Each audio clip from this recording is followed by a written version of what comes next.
बैठे।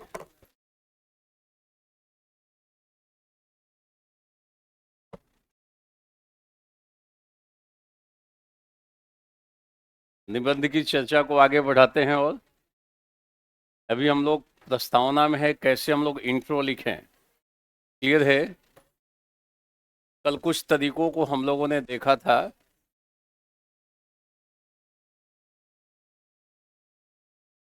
क्या जी? बिल्कुल कर सकते हो। हम छोटी छोटी घटनाओं से भी हम शुरुआत कर सकते हैं। जैसे ध्यान देना, जैसे मान लो पर्यावरण पे कोई निबंध पूछ ले, विकास और पर्यावरण।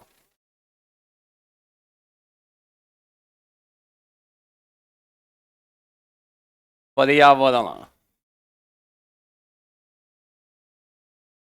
इन्वायरमेंट इकोलॉजी पे कोई सवाल हो, कोई डेवलपमेंट पे सवाल हो, तो ध्यान देना सवाल आने की संभावना प्रबल है।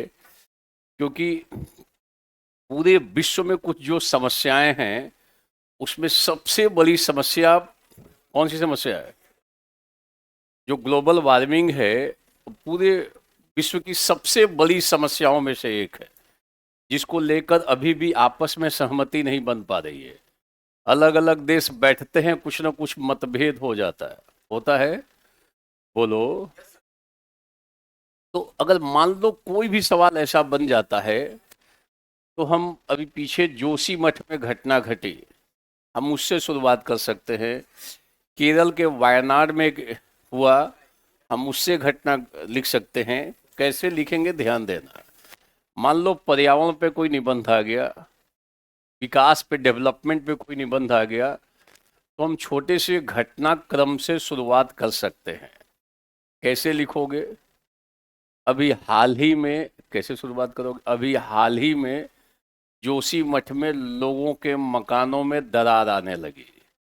ये शुरुआत करो। पूछा है क्या? विकास पे सवाल पूछा है, सवाल पर्यावरण पे। हम कैसे शुरुआत कर रहे हैं? अभी हाल ही में जोशी मठ में लोगों के मकानों में दरार आने लगी, प्रशासन के हाथ पांव फूल गए, आनन फानन में लोगों के मकानों को खाली कराया गया।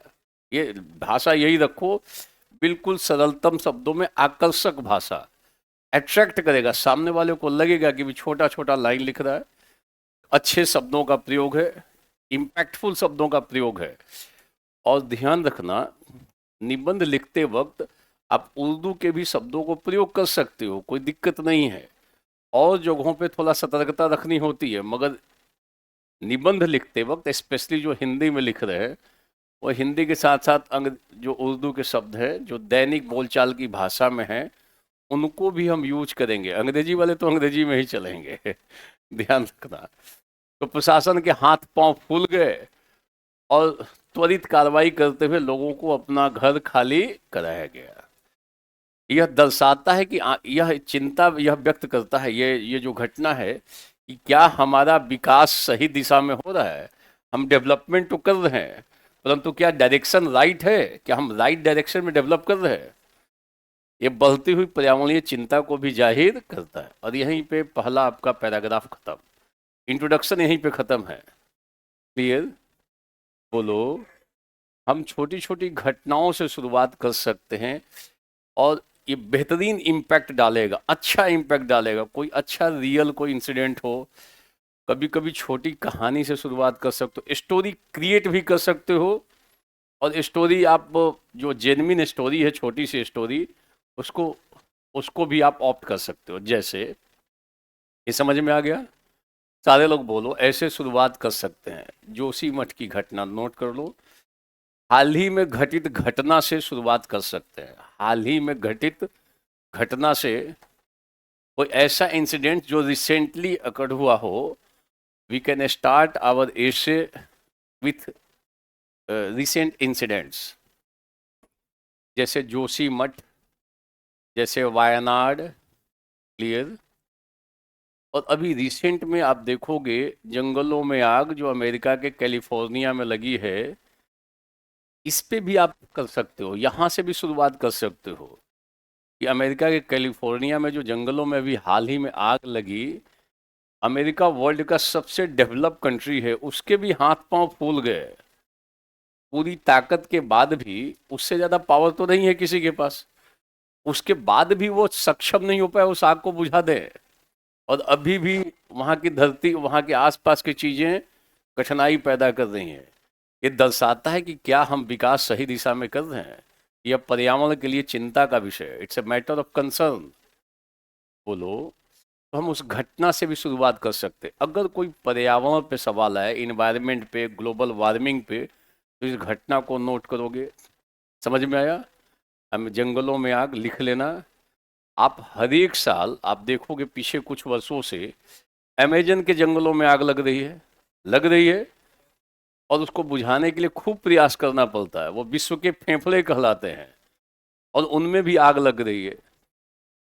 तो देखो, विकास और पर्यावरण, इस पे कोई निबंध की संभावना हो सके। ये बड़ा चर्चित एरिया है, हाईलाइटेड है। ये क्या रिलेशन होना चाहिए? एक ग्रुप कहता है कि हम विकास की गति, रफ्तार को, इसका जो स्पीड है, इसको थोड़ा कम कर दें और इसको हम प्रोटेक्ट कर, इसकी रक्षा करें।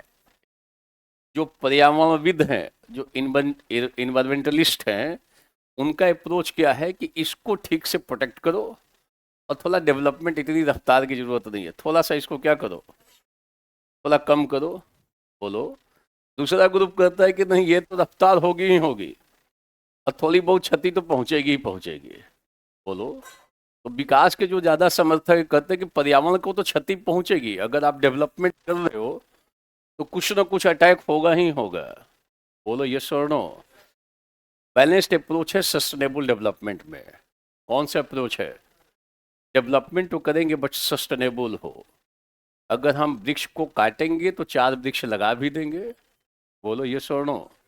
तो सस्टेनेबल डेवलपमेंट वाले में दोनों में फ्रेंडशिप की बात है।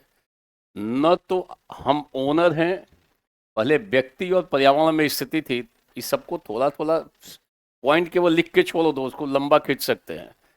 व्यक्ति और प्रकृति, नेचर और ह्यूमन बीइंग, क्या रिलेशन है? बोलो एक बार की, व्यक्ति और प्रकृति में कौन स्वामी है? इनिशियली इट वाज एक्सेप्टेड कि we are the owner. Initially it was accepted nature is the owner. शुरुआत में प्रकृति स्वामी थी और हम लोग क्या थे? दास। हम लोग दास की भूमिका में थे। प्रकृति के अनुसार हम लोग ढाल लेते थे अपने को, जाड़ा है तो हम ढल जाते थे, उसके अनुरूप अपने को ढालते थे, गर्मी में अनुरूप ढालते थे। अगर आप मनुष्य के शुरुआती जीवन को देखो तो हम प्रकृति के अनुरूप चलते थे। क्लियर? वो चलते थे। प्रकृति ओनर थी, नेचर को ओनर माना गया और ह्यूमन बींग्स को क्या माना गया? उसके, उसका एक दास है। आप स्लेव कर सकते हो या फॉलोवर बोल सकते हो। मगर जब औद्योगिक क्रांति होती है, नए नए खोजें और आविष्कार होते हैं, तो व्यक्ति हो जाता है स्वामी और प्रकृति क्या हो जाती है? दास। और यहीं से प्रॉब्लम जितना शुरू होता है पर्यावरण का, यहीं से शुरू होता है। जब हम हो गए स्वामी और प्रकृति हो गई, हमने प्रकृति में खलल डाल दी, उथल पुथल मचा दिया प्रकृति में। प्रकृति की सबसे ऊंची चोटी पे पहुंच गए। कौन सी ऊंची चोटी? एवरेस्ट पे पहुंच गए और लिख दिया एवरेस्ट विजय कर लिया। कौन सा कॉन्सेप्ट आया कि हमने एवरेस्ट को कंकोर्ड कर लिया, मतलब हमने विन कर लिया, जीत लिया उसको। किसको? तो एवरेस्ट विजय जो शब्द है वो क्या है? बेसिकली दर्शाता है कि प्रकृति का कोई भी अंग मनुष्य के कंट्रोल से बाहर नहीं है। बोलो।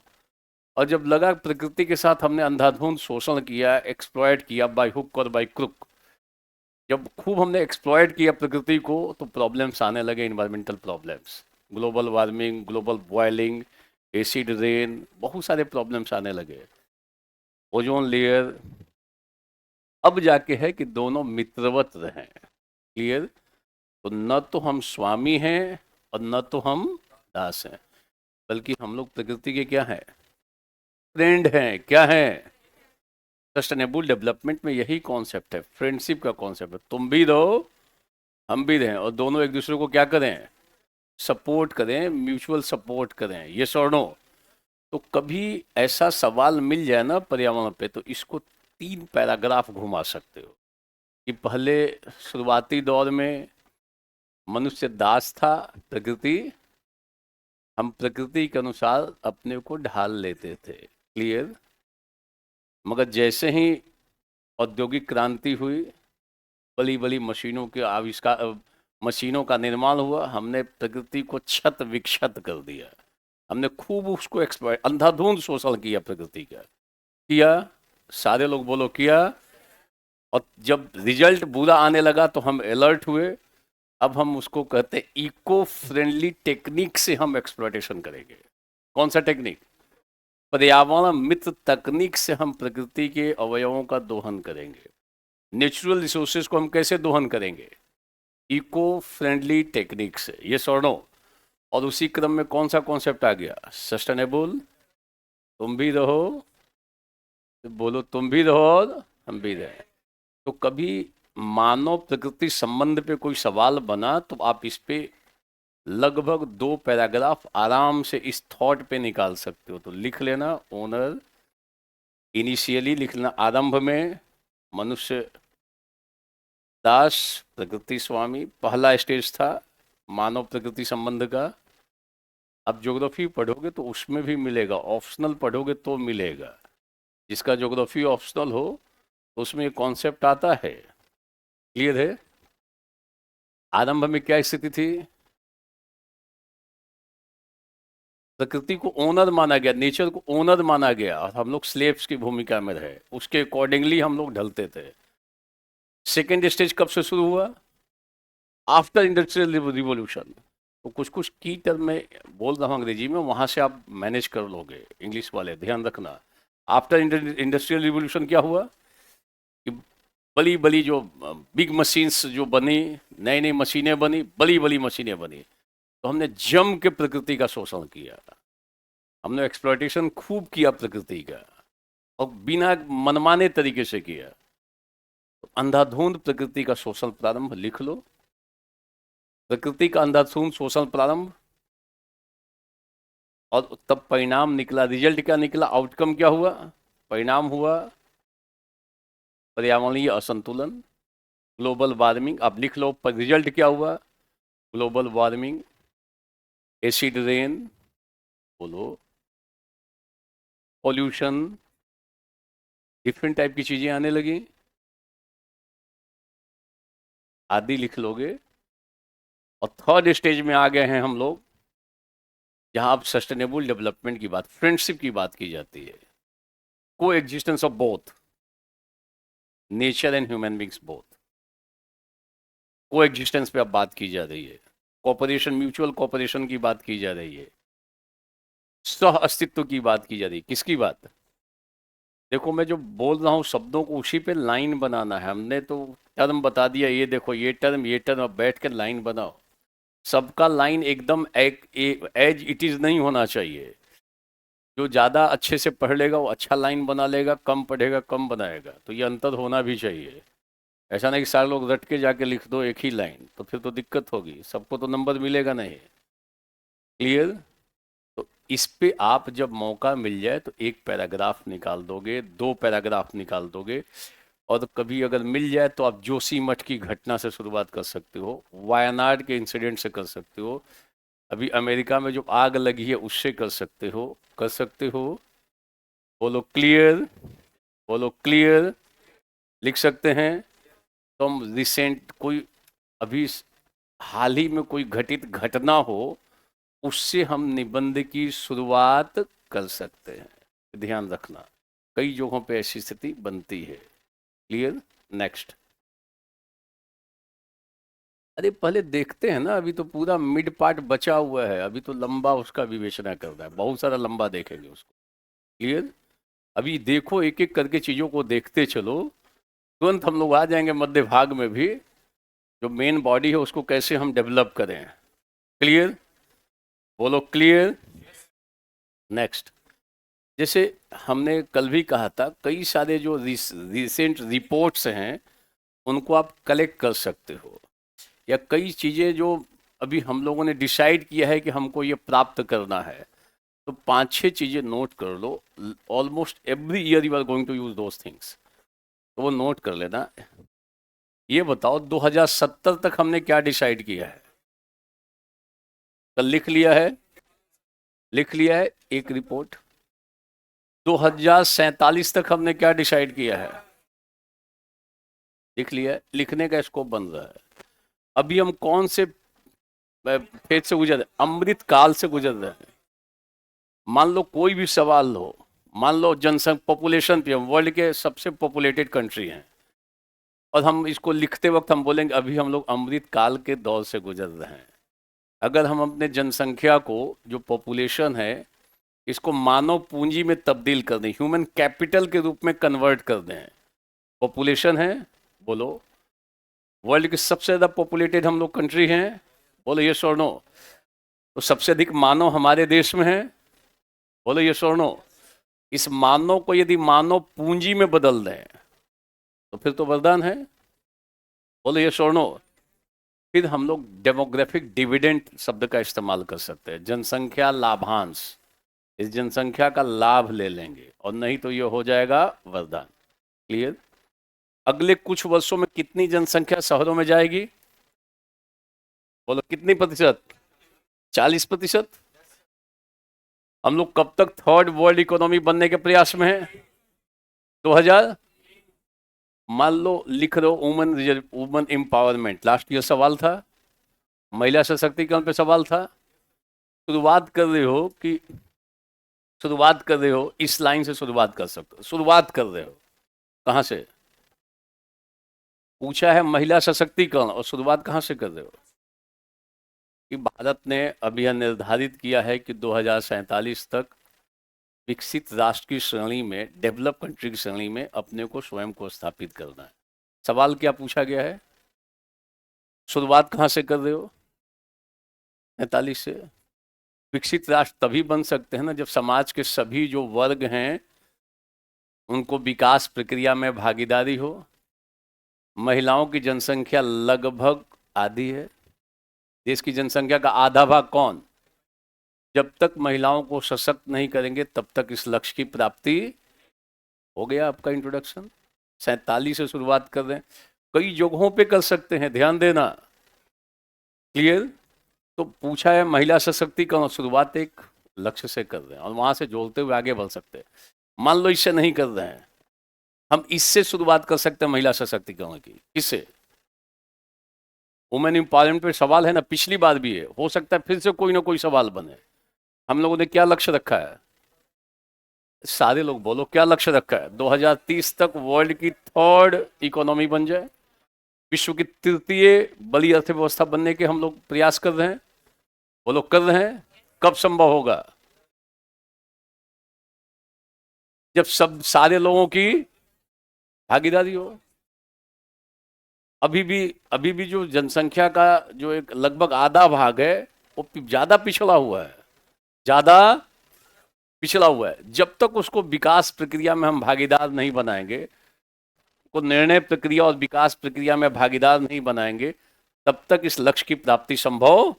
इस लक्ष्य की प्राप्ति के लिए महिलाओं को सशक्त करना आवश्यक है। क्लियर? तो हम यहां से शुरुआत कर देंगे। कहां से? बोलो कहां से? अगर मान लो हम वर्ल्ड के सबसे अधिक पॉपुलेटेड कंट्री हैं, अभी सबसे अधिक जनसंख्या कहां पे, और शुरुआत कर रहे हो, कैसे करोगे? इससे कर सकते हो कि नहीं? बोलो। अब पॉपुलेशन पे सवाल आया है, जनसंख्या पे कोई सवाल, मान लो सवाल आ जाए भारत की बड़ी जनसंख्या वरदान या अभिशाप? वरदान है कि? शुरुआत कैसे करोगे बताओ? नहीं, वरदान से क्यों करोगे? इस रिपोर्ट से कर सकते हो कि नहीं? बोलो हम कर सकते हैं कि नहीं? अभी हम पीछे हम लोगों ने कहा कि अभी हम लोग अमृत काल से गुजर रहे हैं। कौन से काल से? हम इससे शुरुआत, सवाल पूछा है भारत की विशाल जनसंख्या वरदान या अभिशाप, शुरुआत कैसे करोगे ये बताओ? कैसे करोगे कि भारत ने 2030 तक वर्ल्ड की तृतीय बड़ी अर्थव्यवस्था बनने का लक्ष्य निर्धारित किया है? इस लक्ष्य की प्राप्ति तभी संभव है जब जनसंख्या को कौशल विकास, भारत विश्व का सर्वाधिक आबादी वाला देश है ना, और अगर हमने जनसंख्या में कौशल विकास, उनको स्किलफुल बना दिया, तो हम इस लक्ष्य को आराम से प्राप्त कर लेंगे कि नहीं? हम जनसंख्या में पूछा गया, हम यहां से शुरुआत कर सकते हैं कि आजादी के 75 साल पूरा होने के बाद अभी हम अमृत काल से गुजर रहे हैं। बोलो यस और नो। शुरुआत कैसे कर सकते हो? पूछा गया है पॉपुलेशन पे, शुरुआत कर रहे हो, कैसे शुरुआत कर रहे हो? आजादी के 75 वर्ष पूरा होने के बाद अब अभी हम कौन से काल से गुजर रहे हैं? और अमृत काल में हमारा दायित्व बढ़ गया है। हमारा दायित्व इस अभी यह भी रिपोर्ट है कि हम विश्व के सर्वाधिक जनसंख्या वाले देश बन गए हैं। अगर हमने इस जनसंख्या को स्किलफुल बना दिया, मानव को मानव पूंजी में बदल दिया, तो हम इस लक्ष्य की प्राप्ति कर लेंगे।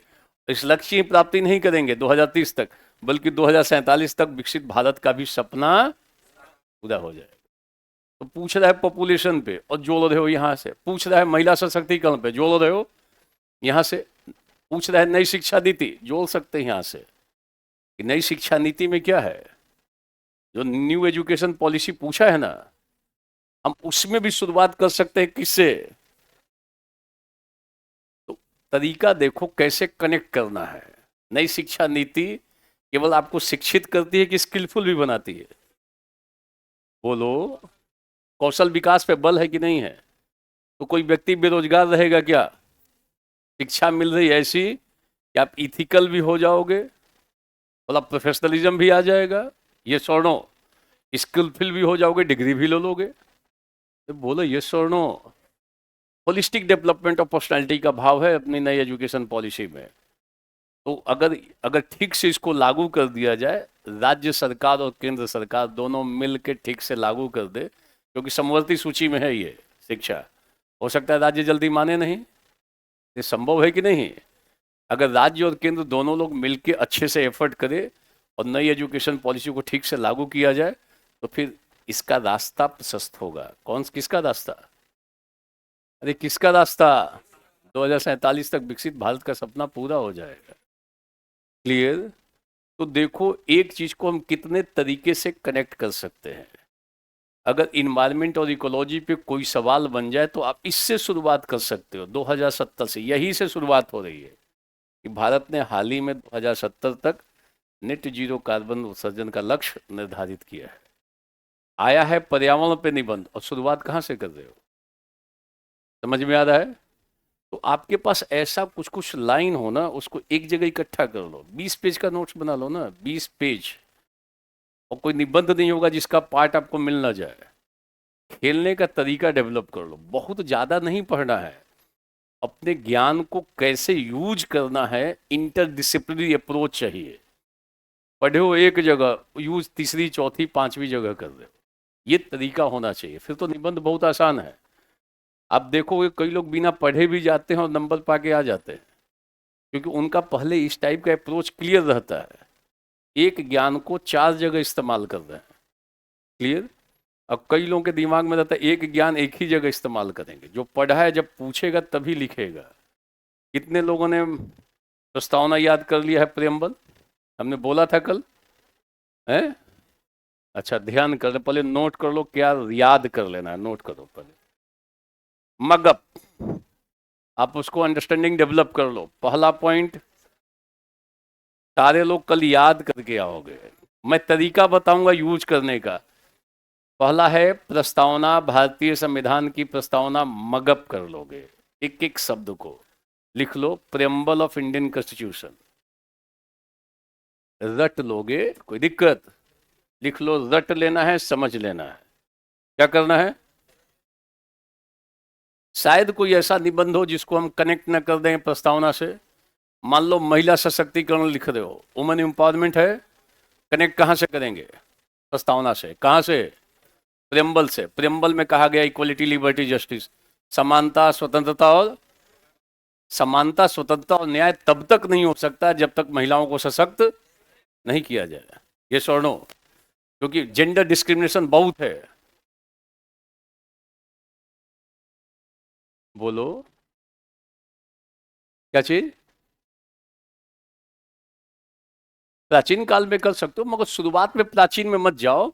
जब मध्य में विस्तार दोगे, मिडिल पार्ट में जब मेन बॉडी बनेगा उसका, उस समय आप प्राचीन काल में दिखाओ महिलाओं की दशा, मध्य काल में।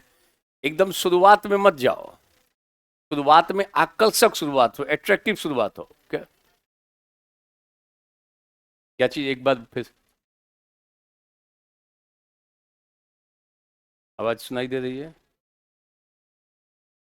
आप थोड़ा इधर आके बोल दो।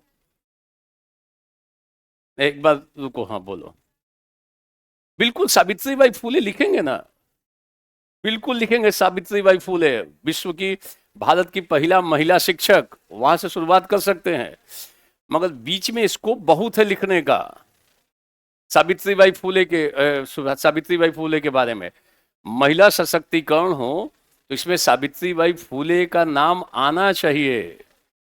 आप कई महिलाओं का नाम लिखो जिन्होंने एक गौरव प्रदान किया है, महिलाओं को सशक्त करने में भूमिका निभाई है। और सबसे बड़ा है, अगर सशक्तिकरण करना है, एम्पावरमेंट करना है, तो सबसे बड़ी चीज शिक्षा है। बिना शिक्षा के सशक्त हो ही नहीं सकती हैं।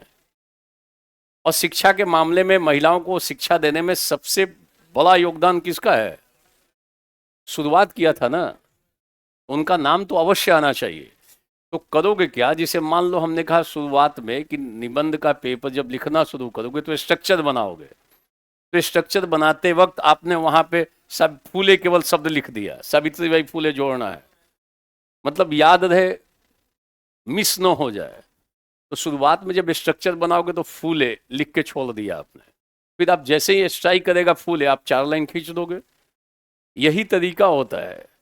कभी कभी मिस हो जाता है अगर आप स्ट्रक्चर नहीं बनाए हो तो, क्योंकि आपके ऊपर प्रेशर रहता है एग्जामिनेशन हॉल में।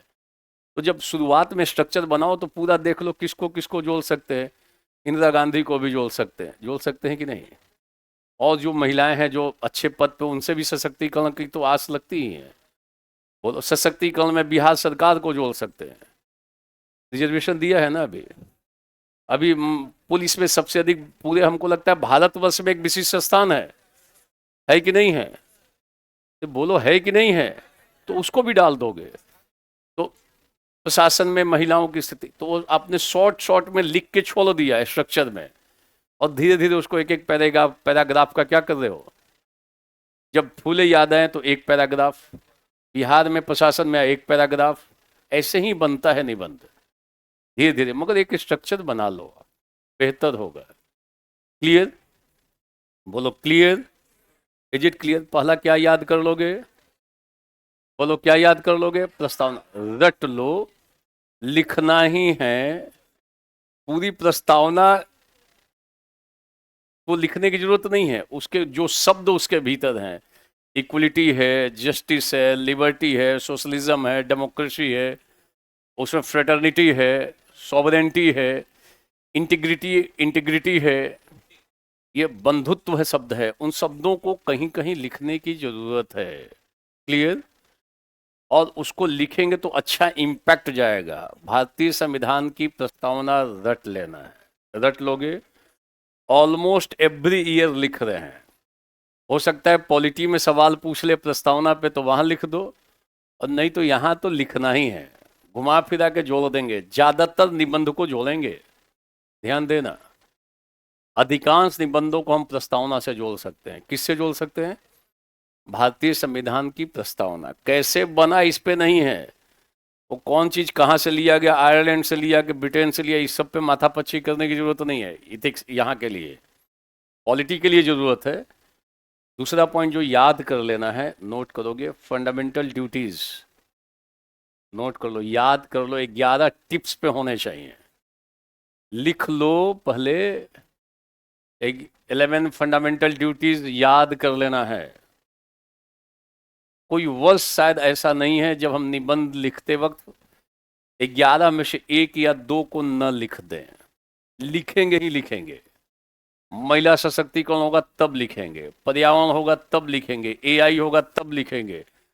जो सवाल पूछ ले 1-2 खींच के उसमें से लिख डालेंगे, और बेहतरीन इम्पैक्ट जाएगा कि आप फंडामेंटल ड्यूटीज को कोट कर रहे हो अपने कॉपी में। 11 का नहीं कोट करना है, 11 तो आपको याद रखना है। समयानुसार उसमें से हम पिक करेंगे। समझ में आया? तो बोलो आया। मान लो कल्चर पे भी आ गया तो एक फंडामेंटल ड्यूटी में सामाजिक संस्कृति की रक्षा करें आया है। पर्यावरण पे है तो अपने अपने मौलिक कर्तव्य में कहा गया हम पर्यावरण की रक्षा करें, उसे संवर्धन का। बोलो ये हमारा कर्तव्य है, ये हमें करना, ये हमारी ड्यूटी है to perform such kind of act. We ought to do such kind of things, we ought to follow this guidelines. हमें इनका पालन करना। अच्छी अच्छी चीजें हैं ना, अच्छी चीजों को लिखो अपने निबंध में। तो 11 मौलिक कर्तव्य टिप्स पे रहना चाहिए और खूब हम लोग निबंध में यूज करना देखेंगे। अलग अलग टाइप का निबंध और पता चलता है कि हम लोग एक मौलिक कर्तव्य, 2 मौलिक कर्तव्य लिख रहे हैं। 11 पूरा पूरा याद कर लेना। समझ में आया? बोलो क्लियर। तीसरा चीज याद कर लेना, 7 सामाजिक पाप, 7 सोशल एविल्स। गांधी जी का 7 सामाजिक पाप। इन पापों में से 1-2 पाप लिख ही डालेंगे। 7 सोशल एविल्स रट लो। क्या करो? रट लो। हम उसको समझ लेंगे, हम नोटिंग भी करा देंगे। 7 सामाजिक पाप की नोटिंग करा देंगे। क्लियर? उसको क्या करना है? रट लेना है, समझ लेना है। Almost every year we are going to write this 7 social evils. उसका एक एविल, एक पाप लिख सकते हैं, 2 पाप, 3 पाप लिख सकते हैं, लिखेंगे मगर। क्लियर? यूज करने का तरीका मैं बताऊंगा कि कैसे यूज करोगे। एक मतलब 7 पढ़े हो और हम 10 निबंधों में यूज करके देख लेंगे। ये देखो एक ज्ञान अलग अलग जगह पे यूज। समझ में आया? बोलो क्लियर। याद कर लेना है, अवेलेबल है। एक बार आईएएस में सवाल आ गया है, एक बार यूपी पीसीएस में आ गया है, हो सकता है बीपीएससी में 7 सामाजिक पाप सीधे भी आ जाए, संभव है। अलग अलग पीसीएस में घूम रहा है। राजस्थान पूछ चुका है, यूपी पीसीएस पूछ चुका है, मध्य प्रदेश पूछ चुका है पीसीएस में, आईएएस में सबसे पहले पूछा था, उसके बाद स्टेट में भी घूम चुका है। क्योंकि मैं उनकी भी क्लासेस लेता रहता हूँ, इथिक्स वाली क्लास। बिहार में अभी तक नहीं गया। हो सकता है 7 सामाजिक पाप आ सकता है। रट लो, समझ लो। अब बहुत जानदार चीजें हैं इसके भीतर, हम उसको 2 तरीके से यूज करेंगे, कैसे करेंगे देख लेंगे। नेक्स्ट, आप एकादश व्रत याद कर लोगे। एकादश व्रत, 11 व्रत, गांधी में लिख लो एकादश व्रत, 11 व्रताज। एकादश व्रत, कितने व्रत? अरे कितने व्रत? 1 और 10, 11। 11 में है सत्य है, अहिंसा है, ट्रूथ है, नॉन वायलेंस है, सत्य अहिंसा, अस्तेय है, नॉन स्टीलिंग है, अपरिग्रह है, नॉन अटैचमेंट भी है, सेलिबेसी है, ब्रह्मचर्य है, उसके अलावा स्वदेशी है। क्या है? आज पूरा भारत कर रहा है आत्मनिर्भर भारत बनाने का, हम स्वदेशी चीजों में बल दे रहे हैं। गांधी का स्वदेशी की अवधारणा साकारित हो रही है। स्वदेशी है, सर्वधर्म संभाव है। हम 11 को नोट कर लेंगे, आपको क्या करना है? याद कर लेना है। क्लियर? बोलो क्लियर। 11 याद कर लोगे। इसके अलावा ये 4 तो देख लो, 4 को तो पहले याद कर लो, नीचे जगह छोड़े रखो। और कुछ कुछ एक ही बात, ज़्यादा ड्यूटी नहीं है। 4 पहले याद करना है। और देखेंगे कौन से निबंध में हम चारों के कुछ कुछ बातों को नोट ना कर लेंगे। निबंध जब डिस्कस करेंगे इनको यूज करते हुए चलेंगे। क्लियर? बोलो क्लियर।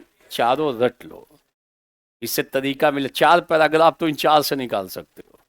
आगे बढ़ते हैं। अब इंट्रोडक्शन की चर्चा हम लोगों ने कर ली। इंट्रोडक्शन की चर्चा हम लोगों ने कर ली है। क्लियर? आ रहे हैं मेन बॉडी पे। मध्य भाग, अलग से हेडिंग दे लो, मध्य भाग। थोड़ा सा 1 पेज छोड़ देना, 2 पेज छोड़ दो। आप और पढ़ोगे, नोट्स पढ़ोगे तो हो सकता है आपको लगे इससे शुरुआत कर सकते हो, उसको यहीं पे डाल देना। क्लियर? तो लेफ्ट 1 और 2 पेज। और अब लिख रहे हो मेन बॉडी, मध्य भाग, मिडिल पार्ट, मध्य भाग। क्योंकि सबसे लंबा विस्तार एक्सटेंशन इसी पे देना है, इसी को लंबा खींचना है। Almost you have to write 650 words और 700 वर्ड्स। मेन बॉडी को ही आपको कई एरिया से विस्तार देना होता है, लगभग 700 शब्द, 650 शब्द। इंट्रोडक्शन एक पैराग्राफ 70-80 वर्ड्स कर सकते हो, 2 पैराग्राफ कर सकते हो, कंक्लूजन में भी 8-10 लाइन लिख सकते हो, 2 पैराग्राफ में कंक्लूड कर सकते हो, संभव है। मगर ज्यादातर विस्तार कहाँ पे है? अब इसमें क्या करोगे, नोट करते हैं, क्लियर है? और नोट करते वक्त केवल ऐसे पॉइंट देते हुए चलेंगे, ध्यान देना। कई सारा पहला पॉइंट, दूसरा पॉइंट, तीसरा पॉइंट, और इन्हीं को हम मान लो हमने पहला पॉइंट है, एक शब्द याद आएगा और आप इस पे एक पैराग्राफ खींच दोगे। केवल याद तो आ जाए, एक शब्द, शब्द याद आया, पैराग्राफ आ जाएगा। ये थोड़ा एफर्ट करना पड़ेगा, साथ साथ करोगे, रूम पे प्रैक्टिस करोगे तो एडॉप्ट कर लोगे, तुरंत इसको आप अपने में समाहित कर लोगे। इसलिए यहाँ पढ़ने के साथ साथ रूम पे भी पढ़ेंगे, और रूम पे पढ़ने से ज़्यादा क्या करना है, प्रैक्टिस करनी है। आप सोचो कि कैसे हम यूज करेंगे, try to use such kind of words in your language, और ये वर्ड्स आपको गाइड करेंगे कि हाँ इस दिशा में हम एक पैराग्राफ लिख लें, इस दिशा में एक पैराग्राफ लिख लें। क्लियर? पहला लिख रहे हैं यहाँ पर, ठीक है? सामाजिक लिख लो, सामाजिक, आर्थिक, राजनीतिक, सोशल, रिलीजियस, पॉलिटिकल, आर्थिक, इकोनॉमी भी लिख लोगे, सामाजिक, आर्थिक, राजनीतिक, धार्मिक, पारिवारिक, फैमिली, पारिवारिक,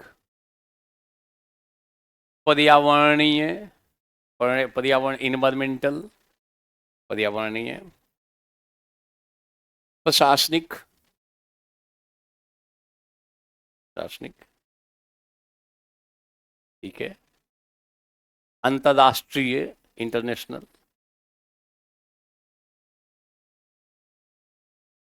अब देखो ये जो है ना, ये अपने जीवन के विभिन्न क्षेत्र हैं। क्या हैं?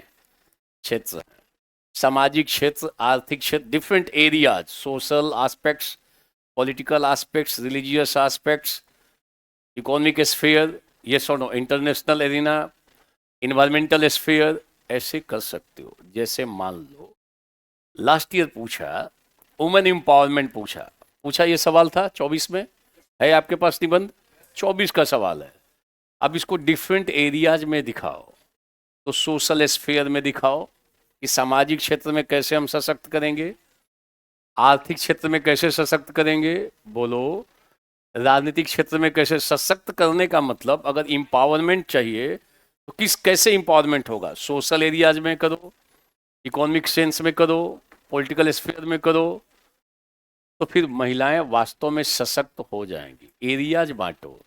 मान लो विकास कर रहे हो, तो विकास में भी सामाजिक क्षेत्र में क्या विकास होना चाहिए, आर्थिक क्षेत्र में क्या होना चाहिए, राजनीतिक क्षेत्र में क्या होना चाहिए, धार्मिक क्षेत्र, different areas of our life.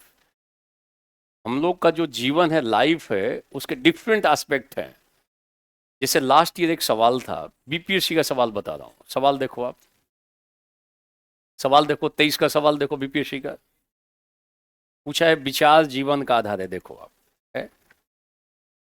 है सवाल, क्या लिखा हुआ है, अंग्रेजी में देखो क्या लिखा हुआ है, thought is the base of life, thought is the, सवाल पूछ लिया ना। कितने लोग इसमें एकदम पता ही नहीं चलेगा इसको कैसे लंबा खींचेंगे हम, thought is the base of life. अगर ऐसा सवाल मिल गया, thought is the base of life, ये सवाल है हाईली एब्स्ट्रैक्ट, एब्स्ट्रैक्ट सवाल है ये, मतलब अमूर्त कोटि का सवाल है। आप कहीं सोचोगे कि विचार जीवन का आधार है, दिख जाए, दिखेगा नहीं। हिमालय पर्वत देख सकते हो, पर्वत पठार देख सकते हो, विचार जीवन का आधार है, सोचना पड़ेगा तब लिख पाओगे। प्योर थिंकिंग पे ही डिपेंडेंट है, कॉन्सेप्चुअल सवाल है और फिलोसॉफिकल सवाल है, एब्स्ट्रैक्ट क्वेश्चन है ये।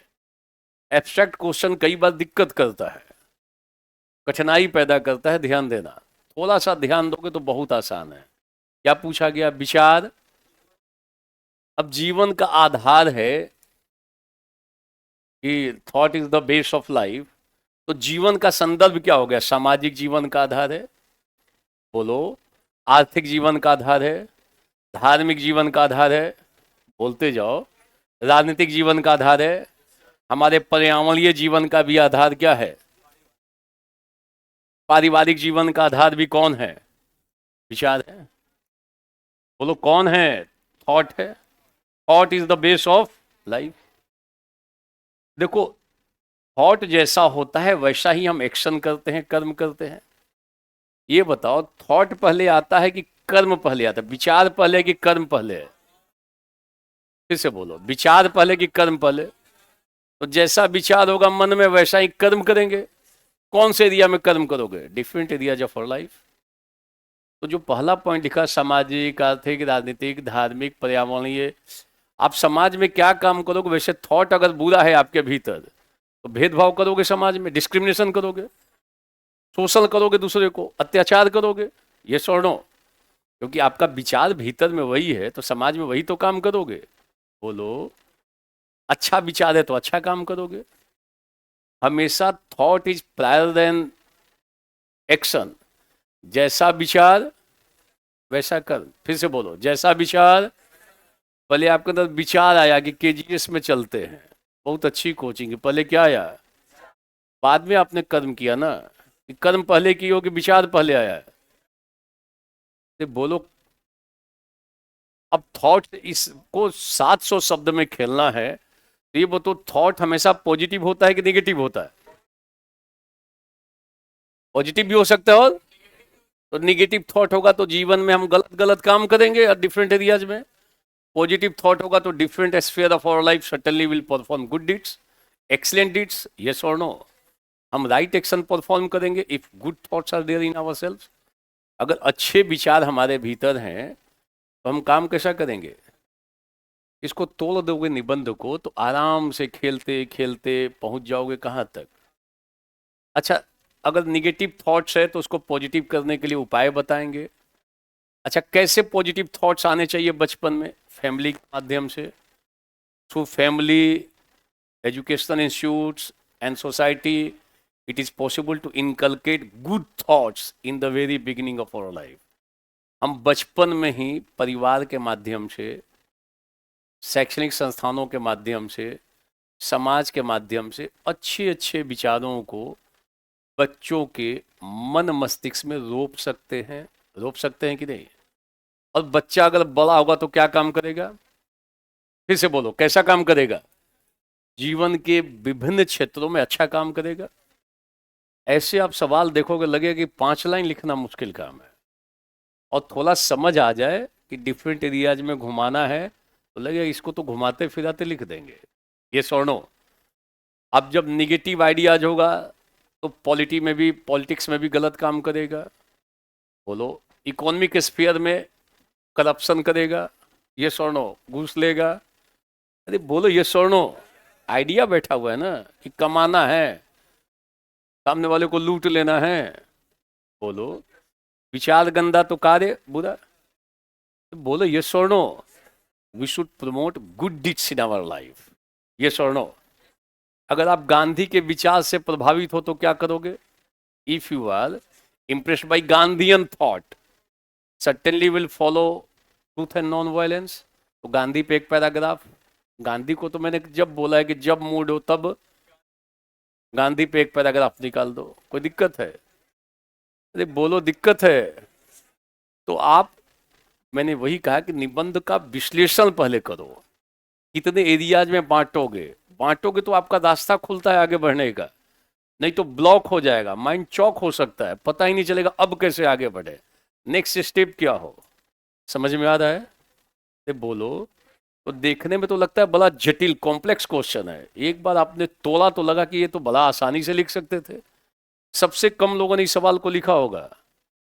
जिस साल ये पूछा है विचार जीवन का आधार है, कम लोगों ने अटेम्प्ट किया होगा, क्योंकि एब्स्ट्रैक्ट है। ऐसे सवालों में मार्किंग बहुत अच्छी होती है क्योंकि आपने तोड़ के उसको अलग अलग एरियाज में बांट दिया, थॉट क्लियर है। बोलो। और विचार पे कोई अगर आपके पास स्टेटमेंट हो तो फिर उससे भी कोट कर सकते हो। अच्छा, जिसके भीतर ऐसा विचार हो, थॉट हो कि हमें, एक बड़ा famous statement, it's the golden rule of morality, note कर लो इसको, गोल्डन रूल ऑफ मॉरलिटी।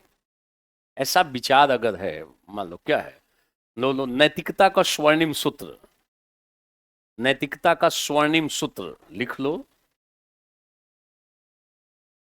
क्या है स्वर्णिम सूत्र?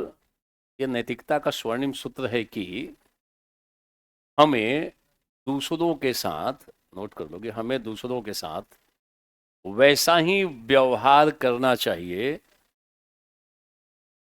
हमें दूसरों के साथ वैसा ही व्यवहार करना चाहिए जैसा कि हम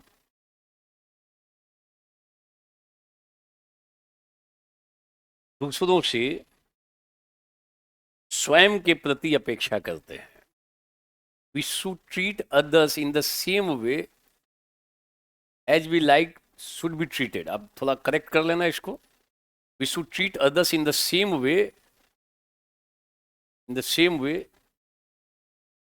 as we expect from others to be treated. जैसा हम दूसरों से अपने प्रति ट्रीटमेंट अपेक्षा कर, जैसा आप ट्रीटमेंट, आप वैसा दूसरों के साथ ट्रीटमेंट करो जैसा आप ट्रीटमेंट दूसरों से एक्सपेक्ट करते हो।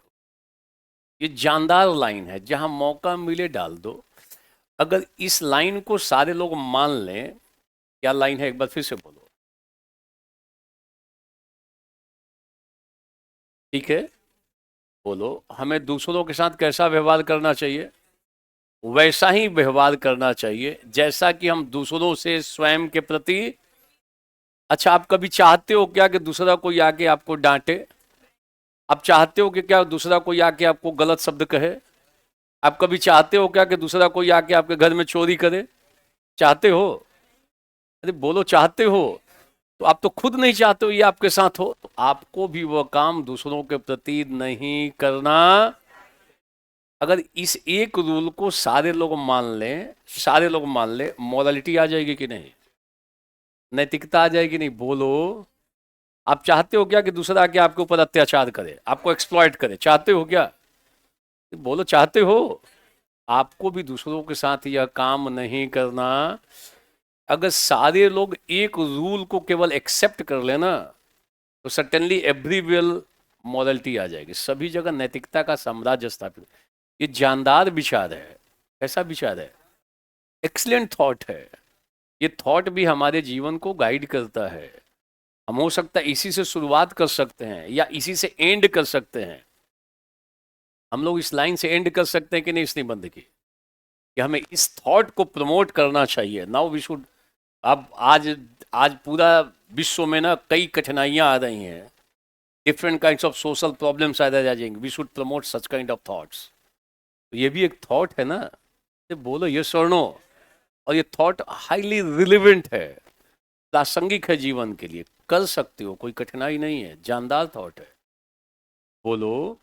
और कुछ कुछ चीजें जो, अगर आपको कुछ और विचार पे कोई और निबंध आया, कोई और डायलॉग याद है, कोई कोटेशन याद है, लिख दोगे, क्या दिक्कत है?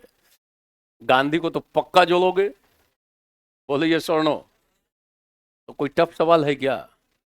अगर एनालिसिस हो जाए, हमने 10 मिनट की एनालिसिस की, 10 मिनट में लगेगा कि अरे इसको तो हम खेल जाएंगे। बोलो। यही तरीका होना चाहिए। अब बहुत सारे निबंधों पे जब आप विवेचन कर लोगे ना, दिमाग अपना खुल जाता है कि हम ऐसे काम करेंगे। तो पहला हमने मिडिल पार्ट में क्या लिखा है, ये तो फर्स्ट पॉइंट अभी हमने लिखा है, जिसको मैं एक्सप्लेन कर रहा हूं। क्लियर? वुमेन, महिला सशक्तिकरण और डिफरेंट एरियाज में घुमाओ। ये आप विचार जीवन का आधार है, डिफरेंट एरियाज में घुमाओ। क्लियर? बोलो क्लियर। पहला पॉइंट हो गया। दूसरा पॉइंट लिखोगे। दूसरा पॉइंट, शिक्षा। दूसरा पॉइंट अब लिख रहे हो, पहला पॉइंट हो गया सामाजिक, आर्थिक, राजनीतिक, धार्मिक, कर लिया आपने।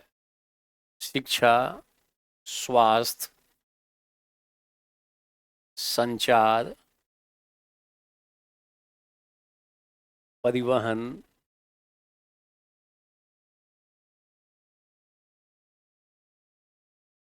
सुरक्षा। सुरक्षा में सामाजिक सुरक्षा, सोशल सिक्योरिटी, फूड सिक्योरिटी, पर्यावरण सुरक्षा,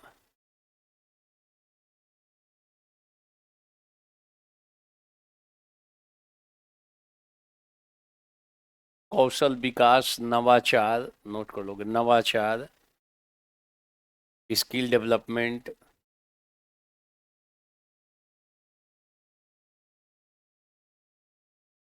सब में थोड़ा थोड़ा गैप छोड़ते जाना है और कुछ चीज़ों को जोड़ने का स्कोप हमेशा रहता है। वैल्यू एडिशन का स्कोप बना हुआ है। कई बार हम अपने को लिखते वक्त, जैसे मान लो अगर निबंध आ जाए 2047 तक विकसित भारत का सपना, यथार्थ या मिथ्या कल्पना, 2047 तक डेवलप कंट्रीज का जो हमारा ड्रीम है, ये रियलिटी है कि मियर ड्रीम है? इज इट रियलिटी और मियर ड्रीम? क्या हम इसे वास्तविकता प्रदान कर सकते हैं या केवल ड्रीम ही रह जाएगा? अब इसको लिखना होगा 2047 तक विकसित भारत का सपना कैसे पूरा होगा। तो 47 तक अगर विकसित भारत बनाना है तो आप कैसे करोगे? डिफरेंट एरियाज में घुसो, एजुकेशन के फील्ड में अच्छा काम करना पड़ेगा, ये सोनो। हेल्थ सेक्टर में अच्छा काम करना पड़ेगा। ये जो डिफरेंट एरियाज का मतलब, एजुकेशन हम लोगों ने लिखा, हेल्थ लिखा, कम्युनिकेशन लिखा, ट्रांसपोर्ट लिखा, लिखा है? अरे बोलो, रोड है, उसमें ट्रांसपोर्ट में सब आ जाएगा, रोड भी आ जाएगा, जो एविएशन भी है वो भी आ जाएगा, हवाई यात्रा हो, ट्रेन यात्रा हो, सड़क मार्ग हो, जल परिवहन हो। यात्रा चार टाइप से कर सकते हो ना, जल से कर सकते हो, सड़क से कर सकते हो, ट्रेन से कर सकते हो। मतलब चारों चीजें समुन्नत हो, मतलब अपडेटेड हो। तो बोलो, रोजगार भी अच्छे से हो, एम्प्लॉयमेंट भी ठीक से हो। तो बोलो, इनोवेशन, नवाचार भी होता रहे, स्टार्टअप भी होता रहे। क्लियर है? इंफ्रास्ट्रक्चर भी लिख लो, उसमें आधारभूत संरचना लिख लो। हम जब डिफरेंट एरियाज में अच्छा सा काम कर देंगे तो डेवलप नेशन हो जाएगा। हो जाएगा कि नहीं? सारे लोग बोलो, हो जाएगा कि नहीं? तो अगर 47 तक विकसित भारत बनाना है तो क्या करोगे? केवल पॉलिसी पॉलिसी बनाओगे कि डिफरेंट एरियाज में आपको अच्छा परफॉर्म करना पड़ेगा, और सारे एरियाज में अच्छा हो गया तो हम विकसित भारत बन जाएंगे? बोलो, बन सकते हैं कि नहीं? डिफेंस भी लिख लो, हम लोग कर रहे हैं, उसमें लिख लो रक्षा क्षेत्र, रक्षा भी लिख लो। यही मैंने कहा ना कि थोड़ा छोड़ दो, आता रहेगा, निकल निकल के और चीजें आती रहेंगी। आपके पास एक 20-30-20-25 पेज का मैटर बना लो और उस पर थोड़ा अच्छे से वर्क कर लो। आपका सबसे कम समय में 300 नंबर तैयार होने जा रहा है, ध्यान देना। और जो मैं पढ़ा रहा हूँ इस टाइप से, मैं कई वर्षों से पढ़ा रहा हूँ। ये तो पीसीएस में तो बाद में जुड़ा है ना, आईएएस में क्लासेस लगातार लेता रहा, तो उसका जो निचोड़ है वो मैं यहाँ पे भी ला रहा हूँ। थोड़ा मैंने उसको और एक्सटेंड कर दिया है, क्योंकि यहाँ 300 नंबर है। थोड़ा सा ध्यान दोगे तो तकनीक पकड़ लोगे कैसे खेलना है, और नहीं तो रटना पड़ेगा, रट के जाओगे, कठिनाई पैदा करोगे। एकदम सबसे अधिक कॉन्फिडेंस इस पेपर में रहेगा, कुछ भी पूछ लो लिख कर आएंगे, मेरे पास तकनीक से युक्त है। क्लियर है? बोलो क्लियर। दूसरा पॉइंट लिख लिया कि मतलब एजुकेशन है, हेल्थ सेक्टर है, डिफेंस सेक्टर है, टेक्नोलॉजी का सेक्टर है, मैन्युफैक्चरिंग सेक्टर है, उसमें मैन्युफैक्चरिंग भी लिख लो। मैन्युफैक्चरिंग है, इंफ्रास्ट्रक्चर है, आधारभूत संरचना है। हर एक एरिया मैन्युफैक्चरिंग सेक्टर में भी अच्छा काम करेंगे तब ना पहुंचेंगे विकसित भारत। ये स्वर्णो, बोलो क्लियर। सारे लोग बोलो पीछे, इधर वाले भी क्लियर। ध्यान पूर्वक, कई बार सबसे तेज लोग पीछे बैठते हैं, होशियार जो सबसे तपा हुआ रहता है ना, बालकनी में बैठता है, वो पीछे से ही आनंद लेता है। नया लोग जो आता है ना, वो सीट लूटने के लिए सबसे पहले आगे आता है, इन्हें सीट लूटना है। तो पीछे वाले देखो कितने खुश हो गए, बोले खुश हैं सब, देखो पीछे से हाथ भी उठा रहा है। क्लियर है? अब ये मत करना कि पीछे जाके बैठना। क्लियर? बोलो क्लियर। नेक्स्ट, शब्द की बारीकियों को पकड़ना। ये आपका कोई जीरोक्स करा लेगा कॉपी तो तनाव में आ जाएगी, ये क्या लिखा हुआ है, सामाजिक राजनीतिक। अभी तो और केवल शब्द लिखेंगे, एक शब्द लिखेंगे, उसी पे खेलेंगे। तो जो क्लास में बैठा हो या सुन रहा हो वही चीजों को समझ में पाएगा कैसे यूज करना है। आप 20 पेज का मैटर बनाओ और यूज अलग अलग तरीके से कर दो, यूज करने का तरीका डेवलप करना है। क्लियर? बोलो clear. Next third point note कर लोगे। गुणात्मक, एक नया पॉइंट, दूसरा पॉइंट हो गया, पहला पॉइंट हो गया, दूसरा पॉइंट हो गया, तीसरा पॉइंट लिख रहे हैं। थोड़ा थोड़ा जगह छोड़ के करना। जैसे पहले दोनों में तो थोड़ा थोड़ा जगह छोड़ दे, कुछ और शब्द हो सकते हैं। Possible to add few more words, possible है। नीचे लिखो गुणात्मक एवं मात्रात्मक, qualitative and quantitative, qualitative and quantitative, गुणात्मक एवं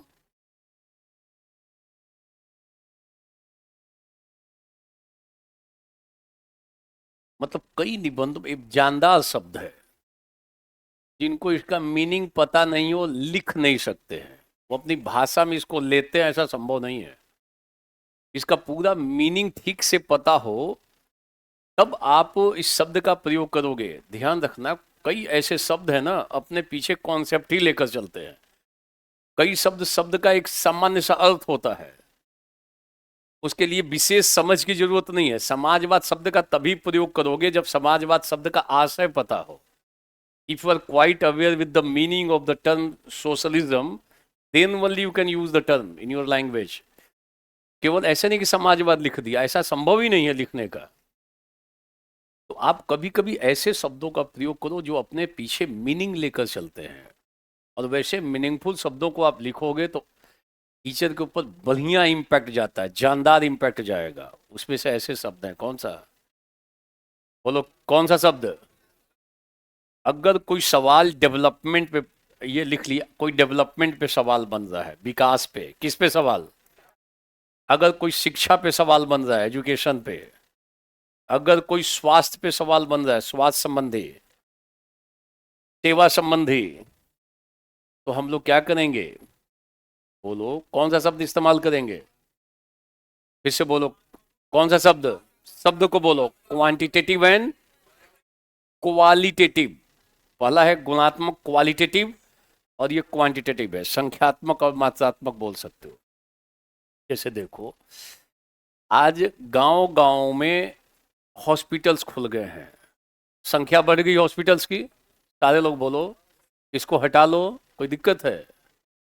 मतलब माइंड बॉडी दोनों यहीं पे रहे। कई बार बॉडी यहाँ रहता है, माइंड कहीं मिलने के लिए चला जाता है। तो माइंड और बॉडी का तालमेल ठीक से बना रहे तो बेहतर है। क्लियर है? और दिल पे नहीं लेना है। अगर मैं किसी को बोल दूं, ऐसा नहीं कि ईगो टाइप में ले ले कि मुझे बोल दिया। अभी आप कहीं के नहीं हो, कुछ भी नहीं हो।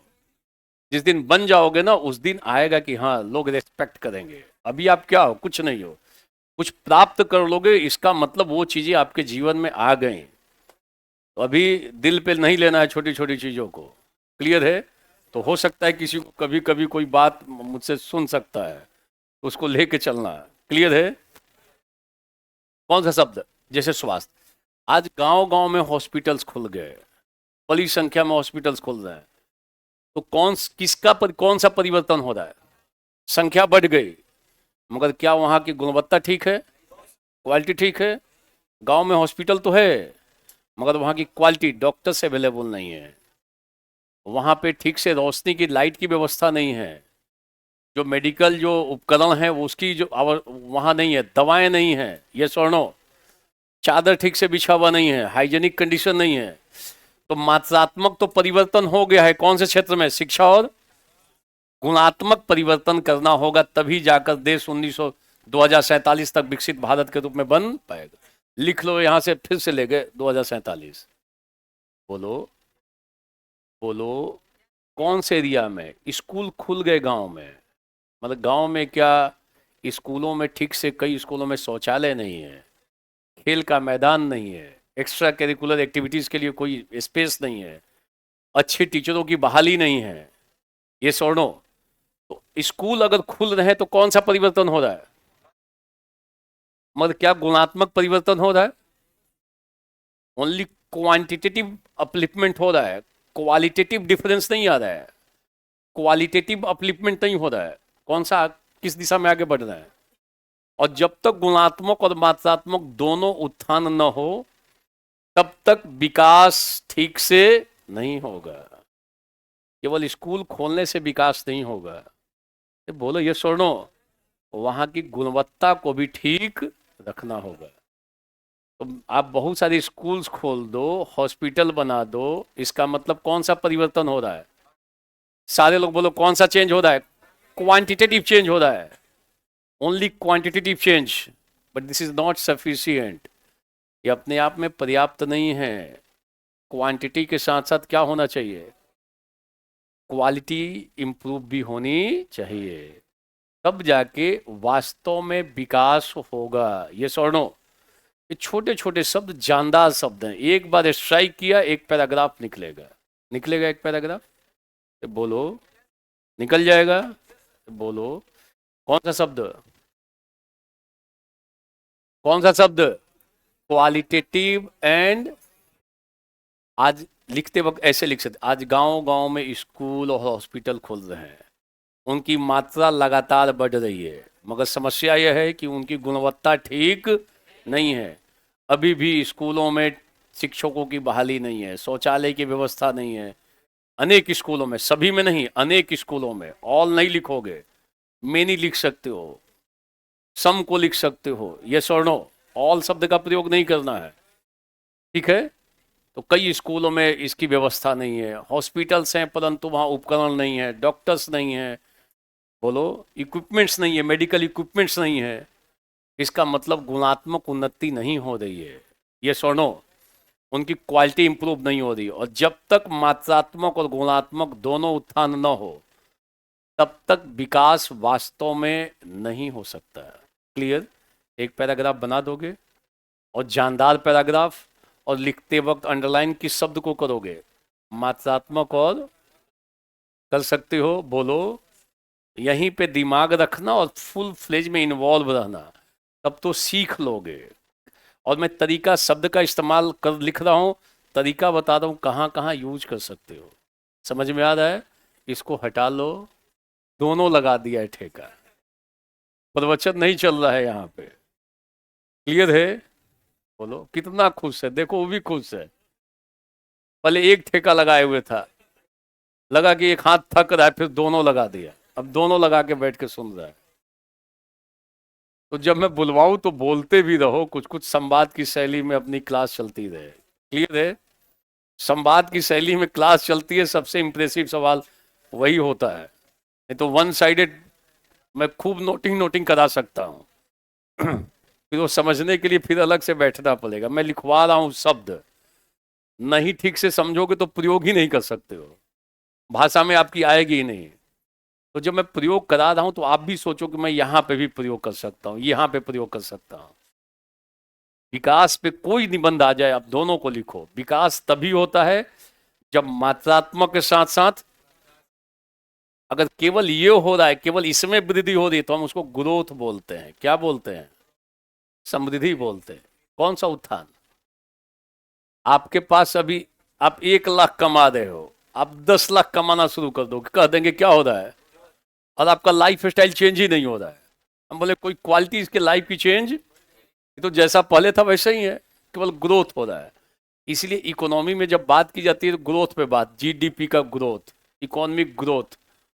इकोनॉमिक ग्रोथ डेवलपमेंट का सिंबल आउटराइटली नहीं मान सकते, ध्यान देना, क्योंकि इकोनॉमिक ग्रोथ में मटेरियल एस्पेक्ट आता है, क्वांटिटेटिव एस्पेक्ट आता है। क्लियर है? क्वालिटेटिव एस्पेक्ट भी होना चाहिए। ग्रोथ हो रहा है तेजी से, इसका मतलब देश का वास्तव में विकास हो रहा है क्या? दोनों में मतलब नेसेसरी रिलेशन नहीं है, ध्यान रखना। इकोनॉमी पढ़ोगे तो पढ़ते रहना उस समय। अब देखो पूछ रहा है सर सेक्शन सी वाले निबंध के बारे में बता दीजिए। तुम्हारा फंडा क्लियर है पहले दोनों का? अरे पहले आएंगे ना थर्ड वाले में। मैं सीढ़ी पे चढ़ा रहा हूं कि सीढ़ी पे धीरे धीरे चलो, छत पे पहुंच जाओगे। कहता सर छत पे पहुंचा दीजिए ना। अरे कदम एक एक करके चलो, अरे उस पे भी देखेंगे, थर्ड वाले पे अलग से देखेंगे। मैं भी बेसिकली, मेरा बर्थ प्लेस बिहार है, ये ध्यान देना। तो और 92 में मैं दिल्ली गया था पीजी करने के। 94 में मेरा पीजी कंप्लीट हुआ दिल्ली यूनिवर्सिटी से। उसके बाद से दिल्ली का ही रह गया हूँ। तो 92 से तो मैं दिल्ली में हूँ। बिहार भी आना होता है अवसर विशेष पे। अब ये तो केजीएस के थ्रू अवसर मिल गया कि भाई कुछ यहाँ पे भी अपनी सेवा हो जाए। क्लियर है? तो उसके पहले तो मूवमेंट यहाँ था नहीं। सर सेक्शन 3 वाले निबंध के बारे में बता दीजिए कैसे लिखें, अर्थात भूमिका मध्यभाग उपसंहार को कैसे लिखें। जो बिहार की कहावत है वो सब लिखने में परेशानी हो रही है। मतलब लिखने के ढंग से ऐसा प्रतीत होता है कि इनको पहले दोनों में कोई परेशानी नहीं है। इनकी परेशानी कहाँ चली गई है? मगर हमारा दायित्व है कि हम पहले पहले 2 सेगमेंट की भी परेशानी को समाधान कर लें। और ये जो लिख रहे हैं ना, इसका लाभ थर्ड वाले में भी उठाएंगे। ऐसा थोड़ी है कि वहां पे इसका लाभ नहीं उठाएंगे, वहां पे भी लाभ उठाएंगे। ये ध्यान देना। यहां एक बार शब्दों से युक्त हो जाओ, हमको लगता है सबसे अधिक बल मैं तीसरे वाले पे देने जा रहा हूं। ये ध्यान देना, थर्ड वाले पे जिसमें बहुत सारी कहावतें हैं, हम उसमें भी ट्रिक्स आजमाएंगे। कुछ तो हम ऐसे ऐसे शब्दों को लिखवा देंगे कि जाओगे तो लिखना ही है, चाहे जो कहावत पूछ ले। तो हम उन शब्दों को पकड़ के लिखेंगे कि कहावत हो तो हम कैसे उसको खेलें। जैसे ये भी एक तरीका है, उस पर भी अलग से मैंने कर रखा है कि हम इसको कैसे आसान बनाकर देख लें। तो उस पर स्पेशल इम्फेसिस होने जा रहा है थर्ड वाले पार्ट्स पे। तो अभी थोड़ा धैर्य रखो। ये स्वर्णो वो है ना, धीरे धीरे रे मना क्या है, माली सिंचत 100 घड़ा ऋतु आए फल होए। ये स्वर्णो तो धैर्य होना चाहिए। धैर्य, उतावलापन होगा तो कठिनाई हो सकती है। क्लियर है? बोलो इस पे भी निबंध बन सकता है। बोलो बन सकता है कि नहीं? तो ध्यान रखना। तो देख लेंगे। तो हम लोग इस पे देख सकते हैं, धैर्य वाले पे ये देख सकते हैं।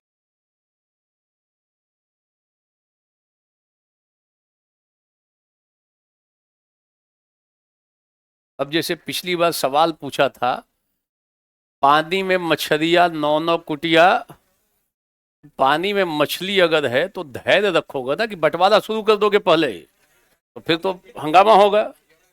ये लाइन दिखाता है नहीं कि धैर्य रखना, काम करते वक्त क्या रखना चाहिए, धैर्य। पानी में मछलियां क्या मैसेज दे रहा है?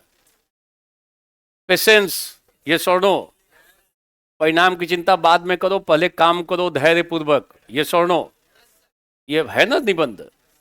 ये किसकी प्रेरणा देता है? कि हमें जीवन में धैर्यवान होना, उतावलापन घातक हो सकता है। बोलो।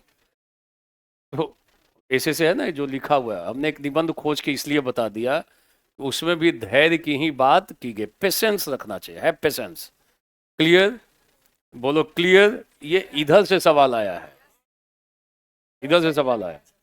ऐसा नहीं कि इधर में ही उतावलापन है। कई बार लोग कहते हैं कि जो जो युवक हैं ज्यादा उतावले हो जाते हैं।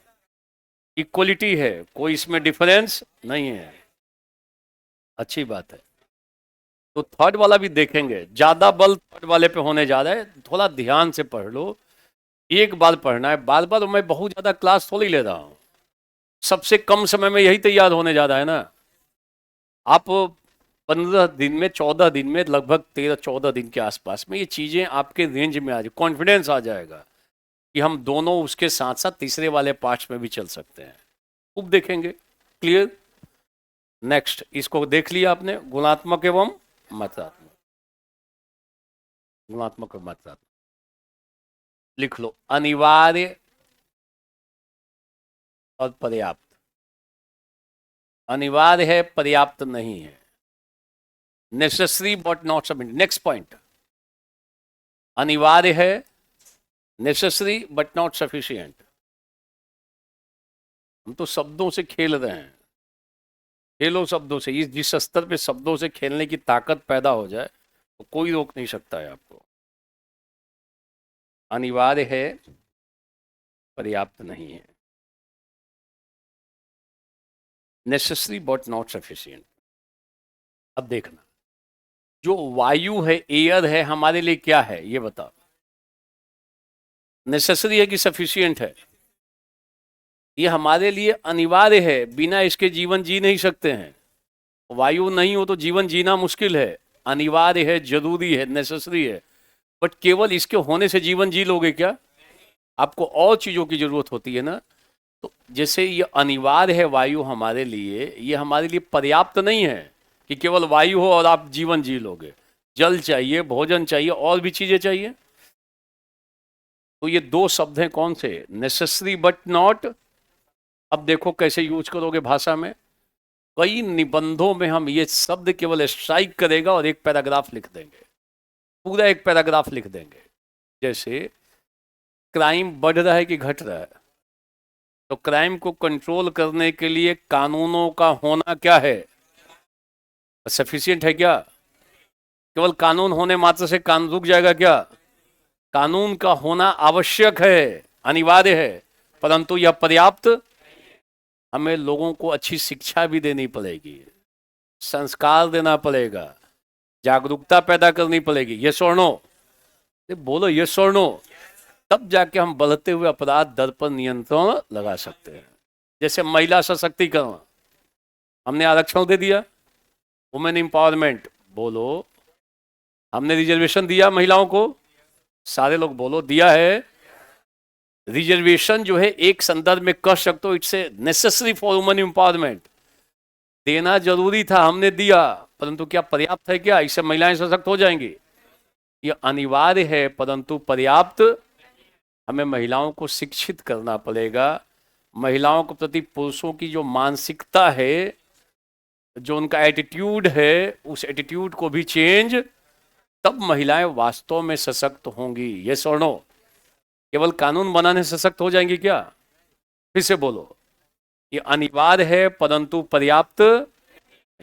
महिला सशक्तिकरण में लिख लोगे। तो बोलो, अगर हम अपने को एजुकेशन क्षेत्र में आगे बढ़ाना चाहते हैं तो नए नए स्कूलों को और नए नए स्कूलों को खोलना जरूरी है, परंतु नए स्कूल खोलने मात्र से शिक्षा में सुधार हो जाए यह आवश्यक पर्याप्त नहीं है। स्कूलों का खोल देना, बल वहां पे मात्रात्मक के साथ साथ गुणात्मक उत्थान भी होना चाहिए, तब जाके उसका इम्पैक्ट आएगा। कौन सा शब्द लिख रहे हो? अनिवार्य है। अच्छा देखो, मान लो समाज के निचले तबके के लिए सरकार बहुत सारा योजना बना रही है, सारे लोग बोलो बना रही है। तो समाज का जो सबसे डिप्राइव्ड क्लास है, जो वर्नरेबल क्लास है, जो सबसे निचला तबका है, उसके विकास के लिए, उसके उत्थान के लिए योजनाओं का होना अनिवार्य है। बोलो, योजनाओं का होना, परंतु पर्याप्त। केवल योजनाएं होने मात्र से उनका उत्थान हो जाए ऐसा, बल्कि हमें उन योजनाओं को ठीक से क्रियान्वित भी करना। We should implement those policies and programs effectively, efficiently, then only we can improve their condition। हम ऐसा लिख सकते हैं कि नहीं? जरूरी है कि नहीं ये योजनाओं का होना? बोलो बोलो, ये और नो। अब 3 कानून जो अभी नए बने हैं, इनका जो होना बहुत जरूरी था, कानूनों में परिवर्तन आवश्यक था, मगर कानूनों में परिवर्तन होने से क्या न्याय व्यवस्था सुधर गई? अभी बहुत जगहों पे काम करना पड़ेगा, तब जाके वास्तव में न्याय व्यवस्था में सुधार होगा।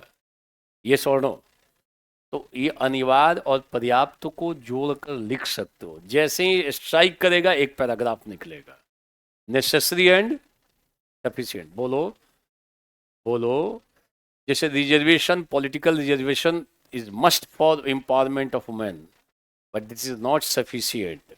ये स्वर्णो, हमें एजुकेट करना पड़ेगा। बोलो ये स्वर्णो, एटीट्यूड चेंज करना पड़ेगा। हमको डिसीजन प्रोसेस में उनको पार्टिसिपेशन देना पड़ेगा। ये स्वर्णो, तब जाके रियल सेंस में वो एम्पावर होंगी। ऐसा एक पैराग्राफ निकाल सकते हो कि नहीं? जो अंग्रेजी वाले हैं थोड़ा थोड़ा लिखते रहना शब्द को। यहाँ डिसीजन प्रोसेस में बोलो और उसको इम्प्लीमेंटेशन में भी पार्टिसिपेशन जरूरी है, तब जाके ये होगा। तो नेसेसरी और सफिशिएंट पे भी लाइन बना सकते हो। क्लियर? बोलो, बना सकते हो? क्लियर हो गया? नेक्स्ट, शब्द को लिख लो। आपकी कॉपी को जीरोक्स करा लेगा तो तनाव में आ जाएगा, कहेगा ये क्या लिखा हुआ है, ये छोटा छोटा शब्द लिखा हुआ है, क्या कर लेगा वो? आएगा कि नहीं आएगा?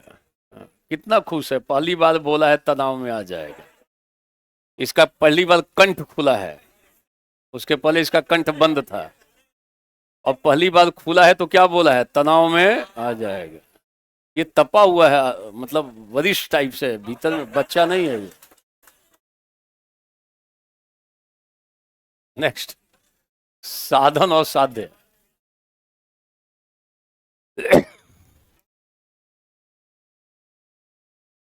साधन और साध्य, मीन्स एंड एंड, नोट कर लो, मीन्स एंड एंड, साधन और साध्य। लिखो means and and, E and and, means and and. साधन और साध्य। कई निबंधों में, एक तो नहीं, कई निबंधों में हम साधन और साध्य को जोड़ सकते हैं। जब तक इसका मीनिंग ठीक से नहीं पता हो, यूज कर ही नहीं सकते हो। ये ध्यान देना, ये सब मीनिंगफुल वर्ड्स हैं। साधन का मतलब मीन्स, इसका मतलब होता है उपाय, मीन्स, और एंड का मतलब हो गया लक्ष्य, जो आपका एम है। साध्य, मीन्स एंड एंड। गांधी जब मीन्स और एंड की बात करते हैं, बोलते हैं दोनों में अनिवार्य संबंध है। गांधी लिख लोगे, गांधी नीचे में, मीन्स एंड एंड अनिवार्य संबंध है। कैसा संबंध है? Necessary relation between means and end, अनिवार्य संबंध है। ये अन्योन्याश्रय संबंध है, both are dependent on each other. लिख लो, परस्पर आश्रित है, अनिवार्य संबंध है और परस्पर आश्रित हैं, इंटरडिपेंडेंट हैं।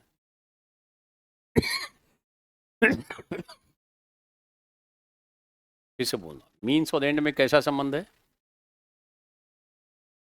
बोलो, मीन्स और एंड में गांधी के अनुसार कैसा संबंध है? अनिवार्य संबंध है। दोनों को हम लोग अलग अलग, दोनों में कैसा संबंध है? दोनों एक दूसरे पर, और गांधी कहते कि दोनों पवित्र होना चाहिए।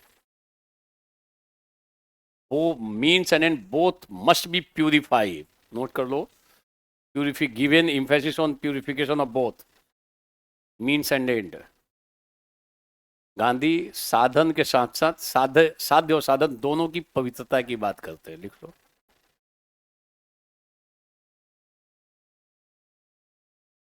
किसकी बात करते हैं? किसकी पवित्रता? फिर से बोलो, किसके? पहले शब्द को बोलो, कौन सा शब्द? साधन और साध्य। साधन मतलब उपाय, साध्य का मतलब लक्ष्य या उद्देश्य, लक्ष्य या उद्देश्य। आज देखो, कभी मान लो भ्रष्टाचार पे सवाल आ जाए, समाज में बढ़ती हुई बुराइयों पे सवाल आ जाए, घुस और भी कोई अगर निगेटिव टाइप से बन जाए, तो आज ऐसी धारणा बन गई है कि आपका अगर लक्ष्य कुछ भी हो, उसकी प्राप्ति के लिए आप कोई भी साधन अपना लो, कोई भी साधन। आज बहुत सारे लोग अपने लक्ष्य सिद्धि के लिए गलत साधनों का इस्तेमाल कर रहे हैं। रॉन्ग मीन्स और trying to find their aim. जैसे मान लो पास होना है आपको, पास होने के लिए आप अच्छा साधन करो ना। कई लोग चोरी करके चाहते हैं किसी भी तरीके से पास कर ले। आज के जमाने में कम बल किस पे चला गया है? मान के चलते हैं कि अंत भला तो, if and is well everything is well. तो एक ग्रुप कहता है कि गलत साधनों से भी यदि साध्य प्राप्त हो रहा है तो वो जायज है। And justify the means. साध्य साधन के औचित्य को सिद्ध करता है। डिबेट है, ध्यान देना, हम गांधी को सपोर्ट करेंगे। हमें जीवन में उचित साधनों से अपने लक्ष्य की प्राप्ति करनी चाहिए। नोट करो आप, हमें जीवन में उचित साधनों से अपने लक्ष्य की प्राप्ति करनी चाहिए। We should try to actualize our aim through right deeds. Right means we try to actualize our end through right means या through right way, through right deeds.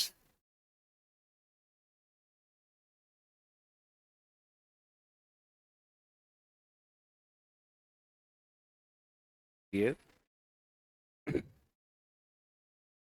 बोलो कैसे करना चाहिए। आपका उद्देश्य है जीवन में आगे बढ़ना, बट गलत तरीका मत अपनाओ। गांधी को देखो, जब जब उन्होंने असहयोग आंदोलन शुरू किया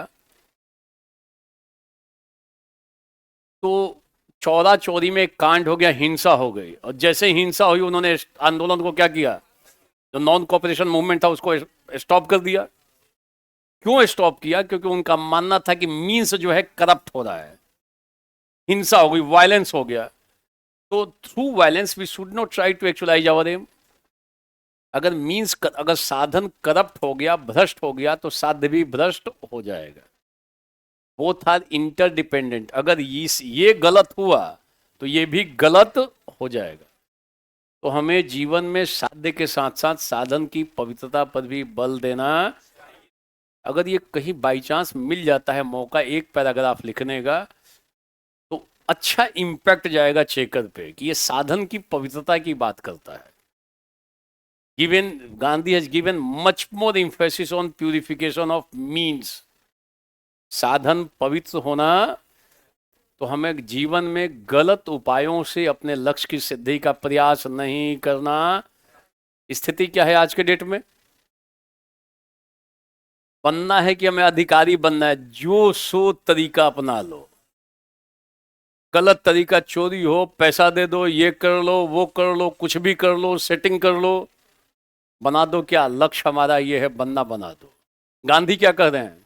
फिर से बोलना, बोलो गांधी क्या कह रहे हैं? हमें उचित साधनों से अपने लक्ष्य की प्राप्ति, through right means we should try to actualise our M.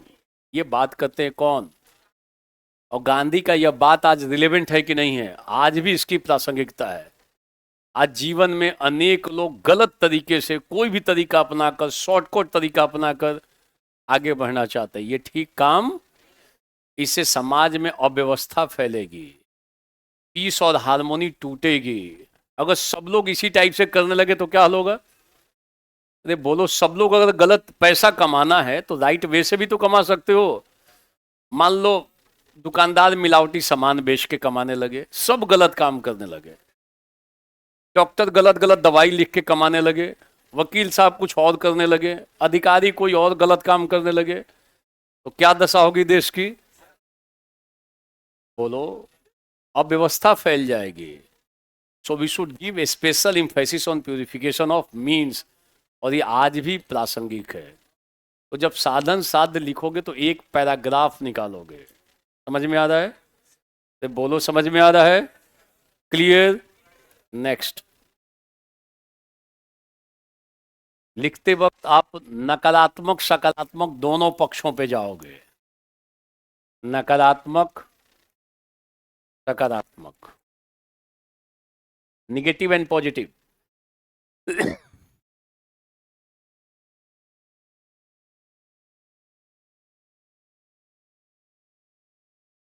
Negative and positive क्या लिखोगे? निगेटिव और, ज्यादातर निबंधों में निबंध लिखते वक्त आप उसके नकारात्मक निगेटिव एस्पेक्ट भी दिखाओ और पॉजिटिव एस्पेक्ट्स भी दिखाओ। क्लियर? कौन कौन सा एस्पेक्ट? बोलो कौन सा एस्पेक्ट? निगेटिव एंड पॉजिटिव, दोनों पक्षों को दिखाओ। जैसे मान लो हमने वुमेन को कुछ स्पेशल राइट्स दिए हैं कुछ संदर्भों में, स्पेशली दहेज और अन्य चीज़ों में, दिया है कि नहीं दिया है? तो इसका सकारात्मक पक्ष है, इससे उनको एम्पावरमेंट हुआ है, थोड़ा उनके प्रति जो अन्याय हो रहा है उसमें कमी आई है। नेगेटिव ये एस्पेक्ट्स है ना, कि जो उनको प्रोटेक्शन में जो चीज़ें सपोर्ट में रूल्स बनाए गए हैं, कई बार वो उसको दुरुपयोग भी, मिस यूज भी हो रहा है। बोलो यस और नो? तो नकारात्मक भी आ जाता है। और ज्यादा हम किस पे लिखेंगे? अरे बोलो, ज्यादा हम किस पे लिखेंगे? सकारात्मक में लिखेंगे, मगर नकारात्मक पक्ष भी दिखाओगे। जैसे भारत विकास कर रहा है, तो देखोगे विकास कैसे हो रहा है। विकास के क्रम में देखो एक तरीके का विरोधाभास दिखता है, कॉन्ट्रडिक्शन दिखता है। कई बार हमें खबर आती है कि लोग कई जगहों पे भूखे सो जाते हैं। बोलो, सो जाते हैं, खबर आती है। कई बार किसानों के आत्महत्या की खबर आती है। बोलो, आती है कि नहीं आती है? गांव में अभी भी लोगों को जितनी चाहिए पोषण, न्यूट्रिशन, उतना उनको मिल। एक साइड में तो ये स्थिति है, लाखों लोग बेरोजगार हैं। बोलो, दूसरे साइड में हम चंद्रयान बना रहे हैं। अरे बोलो, ये स्वर्णो गगनयान की तैयारी कर रहे हैं, बुलेट ट्रेन चला रहे हैं। ये कॉन्ट्रडिक्शन है कि नहीं है? एक साइड दोनों भर पेट भोजन नहीं मिल रहा है, ये कॉन्ट्रडिक्शन दिखाओगे। तो बोलो, ये स्वर्णो दूसरे साइड में ये चीजें भी चल रही हैं। तो ये विकास का विरोधाभास है ना, ये दिखाता है कुछ कॉन्ट्रडिक्शन है डेवलपमेंट में। तो बोलो, ये स्वर्णो। तो कभी मौका मिले तो ऐसे भी एक पैराग्राफ निकाल सकते, एक तरफ और दूसरी तरफ। कौन सा शब्द? One side this one, second side this one. ऐसे भी आप दिखाते हुए मूव कर सकते हो निबंध को। अच्छा इंपैक्ट डालेगा, थॉटफुल बातें आएंगी। क्लियर? तो सकारात्मक और, बोलो, सकारात्मक और नकारात्मक। क्लियर? नेक्स्ट।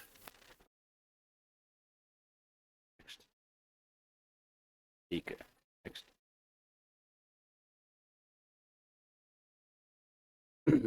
लिख लिया? नेक्स्ट। ध्यान देना, आप लिखते वक्त 6 W का प्रयोग करोगे। ये गेम है, ये अच्छा काम कर सकता है। क्या, क्यों, व्हाट, वाई, कौन, कहां, कब,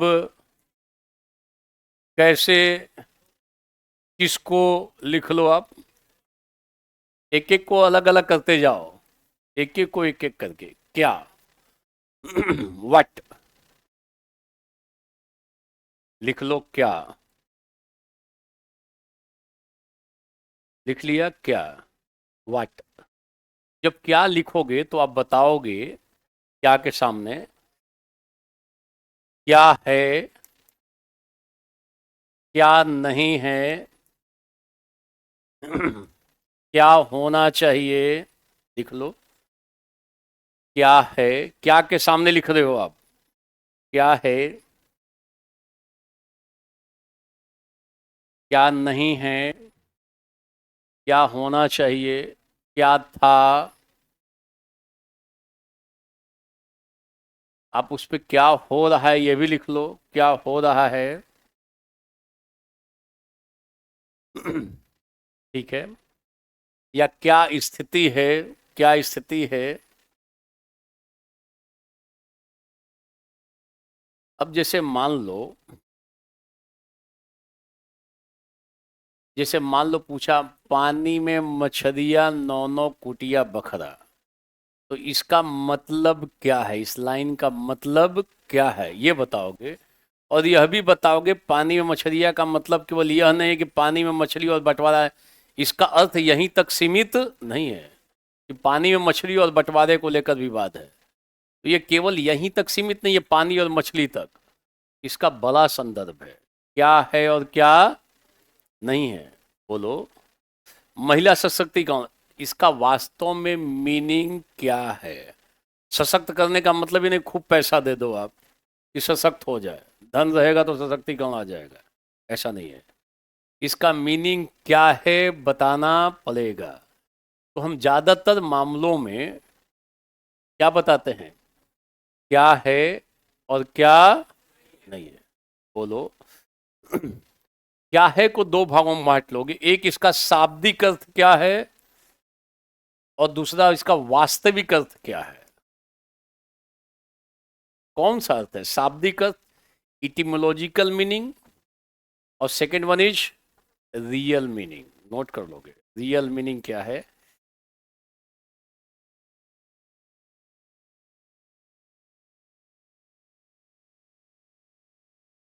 लिख लिया? क्या का मतलब लिख लिया? तो बोलो लिख लिया। क्या? जब ज्यादातर जगहों पे आपको बताना है क्या है, फिर बताओ इसका वास्तव में अर्थ क्या है। देखने में सरसरी निगाह से इसका अर्थ ये है, वास्तव में इसका अर्थ ये है। क्लियर? फिर बता दोगे क्या नहीं है, ये भी संभव है। तो ज्यादातर निबंधों में हम ये बताना होता है कि इसका मतलब क्या है। धोबी का कुत्ता न घर का, इसका वास्तविक अर्थ ये है। इसका मतलब केवल इतना तक नहीं है कि कुत्ता न घर का होता है, न केवल इतना तक इसका सीमित अर्थ नहीं है, हम उसको व्यापक रूप में अर्थ देंगे। तो क्या है बताओगे? दूसरा कौन सा है? क्यों? क्यों के सामने लिखो आप कारण, कॉज, वाई। कारण। दूसरा पॉइंट कारण, हम लोग क्यों के सामने लिख ले, कारण, कॉज। दूसरा आवश्यकता क्यों।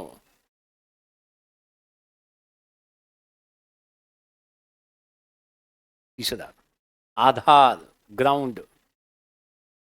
क्यों के सामने लिख रहे हो तीन चार पॉइंट। आधार, प्रासंगिकता, प्रासंगिकता, रिलेवेंट। अब जैसे मान लो महिला सशक्तिकरण पे सवाल आया, तो आप बताओगे ना महिला सशक्तिकरण का आशय क्या है, what do mean by women empowerment, क्या है बता दिया। तो बोलो ये छोड़ो।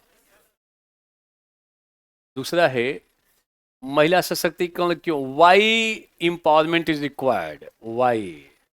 तो वाई पे ही एक लंबा खींच दोगे। बोलो क्यों जरूरी है महिलाओं को देना। जैसे ही आएगा क्यों देना जरूरी है महिलाओं को, क्यों सशक्त करना जरूरी है, तो क्यों में पहला पॉइंट क्या लिखे हो? अरे बोलो क्या लिखे हो? कारण बताओगे कि महिला, कारण ये है, इन कारणों से महिलाओं को सशक्त करने की जरूरत है।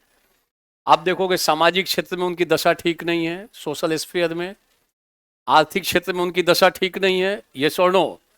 पॉलिटिकल स्फीयर में देख लो, सांसद और विधायक ज्यादा कौन है, मेल है कि फीमेल है? वन थर्ड है क्या महिलाएं? आधा पॉपुलेशन। और सांसद और विधायक में कितना है, 5-6% है कि ज्यादा है? 10% के आस, 10% से नीचे है कि ज्यादा है? अच्छा ठीक है, मान लो 14% है, कोई बात नहीं, ये आपके पास डाटा क्यों जरूरी है।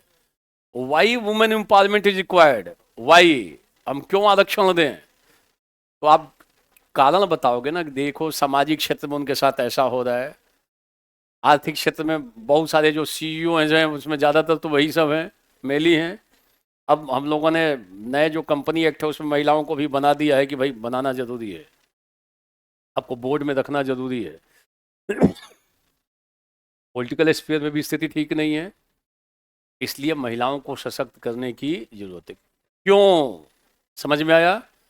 पहला व्हाट क्या है, दूसरा पॉइंट क्या लिखोगे? बोलो दूसरा पॉइंट क्या लिखोगे? क्यों जरूरी है। तो क्यों के आसपास में आप लंबा दिखा सकते हो, कारण बताओगे। कारण जानने का प्रयास करना वैज्ञानिक व्याख्या है, साइंस हमेशा कारण पे चलता है। जब भी कोई घटना घटती है खोजता है कि इसका व्हाट्स द कॉज। साइंस का बेसी है every effect as a cause, अगर कुछ हो रहा है उसका कुछ ना कुछ कारण है। तो अगर आप कारण को लिख रहे हो इसका मतलब साइंटिफिक एक्सप्लेनेशन कर रहे हो। क्लियर? बोलो क्लियर। तीसरा पॉइंट, तीसरा पॉइंट कैसे, पहले लिख लो कैसे। कैसे, कैसे के सामने लिखोगे उपाय, उपाय, हाउ। कैसे, कैसे के सामने क्या लिख रहे हो, उपाय। साधन, उपाय साधन। उठाए गए कदम, नवाचार के उपाय, उठाए गए कदम या नवाचार के उपाय लिख लो। कैसे, अब जैसे मान लो इस पे सवाल में आइए, जो बीपीएससी का सवाल है उसी को दिखा रहा हूं। मान लो महिला सशक्तिकरण है, तो महिला सशक्तिकरण कैसे होगा, कौन कौन सा उपाय करना पड़ेगा। तो हमने देखो सशक्त करने के लिए क्या किया भाई, राजनीति में हमने दे दिया उनको। कैसे करोगे सशक्त, कैसे क्यों करोगे, वो उसका अलग ग्राउंड है, क्या है एक अलग पार्ट हो गया। ये सुनो, आप जैसे इन शब्दों पे फिट करोगे ना, निबंध कई भागों में बंट जाएगा और आपके पास भरपूर ग्राउंड मिल जाएगा, सामग्री मिल जाएगी लिखने का, और एक सिस्टम के साथ उतरोगे। पहले आपने बता दिया क्या, यानी शुरुआत में ही कारण बता रहे हो, पहले ही उपाय बता रहे हो। कारण बताए नहीं, उपाय बताना शुरू कर दिया। तो पहले कारण बताओगे कि महिलाओं की दशा क्या है, क्यों उनकी दशा ऐसी बनी हुई है, और जब दशा ऐसी है तो भाई कैसे उसको सुधारेंगे। तो कैसे आ गया, उपाय आ गए। ये स्वर्णो, कई लोग उपाय पहले लिखेंगे, कारण बाद में लिखेंगे दशा को। ये जो लिखते के क्रम में व्यवस्थापन होना चाहिए ना। बोलो ये स्वर्णो, सारे लोग बोलो होना चाहिए कि नहीं होना चाहिए। तो कारण पहले आता है, बोलो लक्ष्य बाद में आता है। कारण होगा तब ना इम्पैक्ट आएगा। तो इन चीजों को ध्यान में रखना है, कैसे चलना है। तो कैसे में क्या दोगे, उपाय। बोलो क्या लिखोगे, उपाय। हम फिर सवालों, देखो एक बार इसको पढ़ लो और उसके बाद हम जब डिस्कस शुरू करेंगे निबंध को पूरा पूरा लेकर, शुरुआत में मैं 3 पार्ट्स में बांट कर चल रहा हूँ, और फिर अब इसको कंप्लीट करने के बाद सीधे निबंध उठाएंगे और उस पर जो हम लोगों ने प्रस्तावना में लिखा है उसकी बातों को खींचेंगे, मुख्य भाग में इसकी बातों को खींचेंगे। अब इसको लागू करने का तरीका देख लेंगे। अभी मैं शॉर्ट में तरीका बता रहा हूँ। क्लियर, बोलो क्लियर। नेक्स्ट, क्यों के बाद लिखोगे नीचे में, कब, कैसे लिख लिया, कब, कब लिख लो, कब, कब के सामने लिख लो प्राचीन काल, मध्यकाल, वर्तमान काल लिख लो, ancient period, medieval period, modern aspect, और वर्तमान स्थिति, करंट एस्पेक्ट। महिलाओं की स्थिति प्राचीन काल में क्या थी, मध्यकाल में क्या रही, वर्तमान अभी क्या स्थिति है। तो लिखते वक्त आप कई निबंधों को प्राचीन काल, मध्यकाल, वर्तमान काल, वर्तमान स्थिति से जोड़ोगे। क्लियर, सारे लोग बोलो क्लियर। जैसे साहित्य, पिछली बार बीपीएससी में सवाल है, साहित्य केवल ज्ञान का स्रोत नहीं है बल्कि वह नैतिकता का भी आधार है, ऐसा सवाल है। तो हम प्राचीन साहित्य को देखेंगे, मध्यकालीन साहित्य को देखेंगे। बोलो, बोलो देखेंगे कि नहीं देखेंगे। और उन साहित्यों में क्या क्या ज्ञान की बातें की गई हैं, क्या क्या नैतिकता की बातें की गई, उसको खींचते चले जाएंगे। ऐसा नहीं कि वर्तमान काल का साहित्य बताओ, बाद में प्राचीन काल के साहित्य पे जाओ। तो लिखते वक्त हम सिस्टम क्रिएट करेंगे। प्राचीन काल कब, तो प्राचीन काल में क्या स्थिति थी, वर्तमान काल, मध्यकाल में क्या है, वर्तमान काल में क्या है। क्लियर। नेक्स्ट, क्या लिखे हो, कब, कब के बाद कहां, कहां, वेयर, कहां, वेयर। वेयर के सामने विभिन्न पक्ष एवं आयाम, डिफरेंट एस्पेक्ट्स और डायमेंशंस। वेयर के सामने लिख रहे हो, कहां के सामने लिख रहे हो। पहला पॉइंट क्या लिख लिए, विभिन्न पक्ष और आयाम। और लिखोगे उसके नीचे में सामाजिक, आर्थिक, कहाँ के सामने ही, सामाजिक, आर्थिक, राजनीतिक,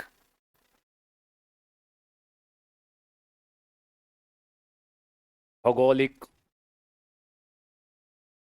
सांस्कृतिक,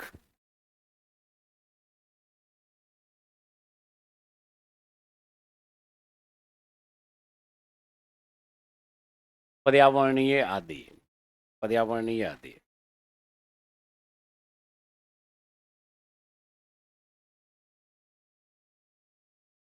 नेक्स्ट पॉइंट, कहाँ के, कहाँ में ही।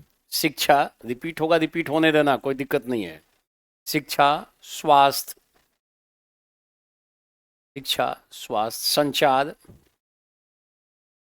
परिवहन,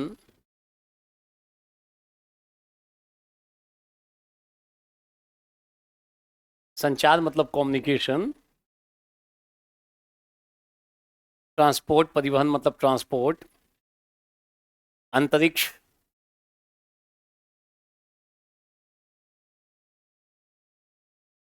सुरक्षा, सिक्योरिटी, नवाचार आदि। नवाचार।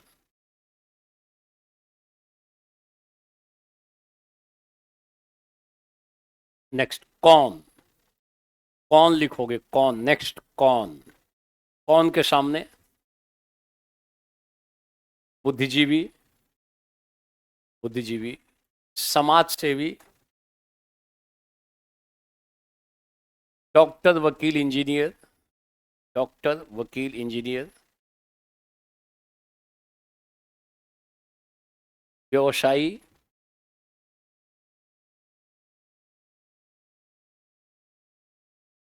युवा, युवा। ठीक है, कौन।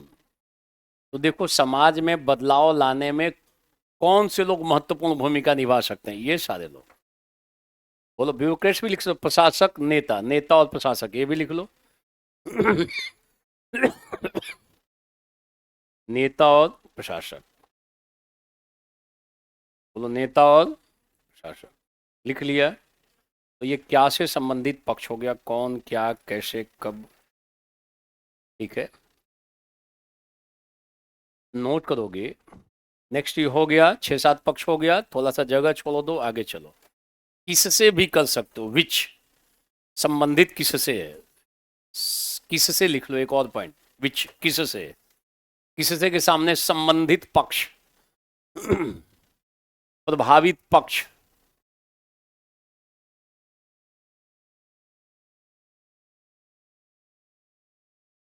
बोलो प्रभावित पक्ष, विच हो गया, प्रभावित पक्ष जिसके ऊपर इंपैक्ट ज्यादा है, जिसके ऊपर इंपैक्ट जाएगा उसको भी लिख सकते हैं।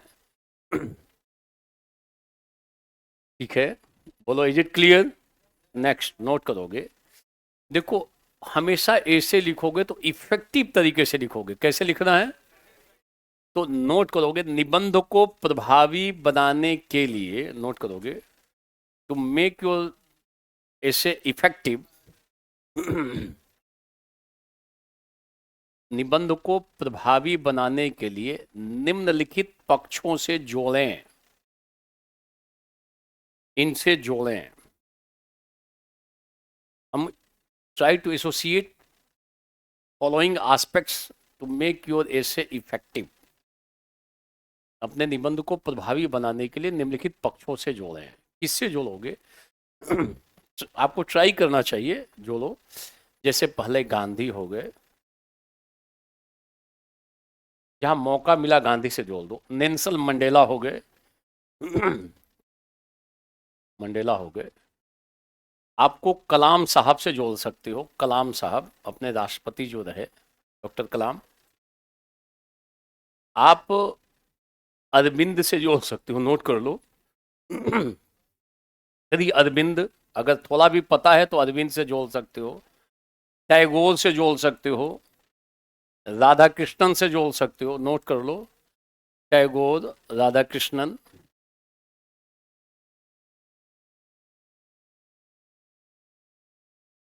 सुकरात, हाँ विवेकानंद लिख लो। सुकरात, प्लेटो, अरस्तु से जोड़ सकते हो।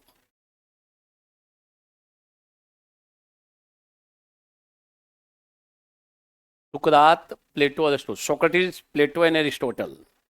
We should try to connect. अगर पॉसिबिलिटी है तो जोड़ देंगे, नहीं है तो फिर छोड़ दो, कोई जरूरी नहीं कि सबसे जोड़ेंगे।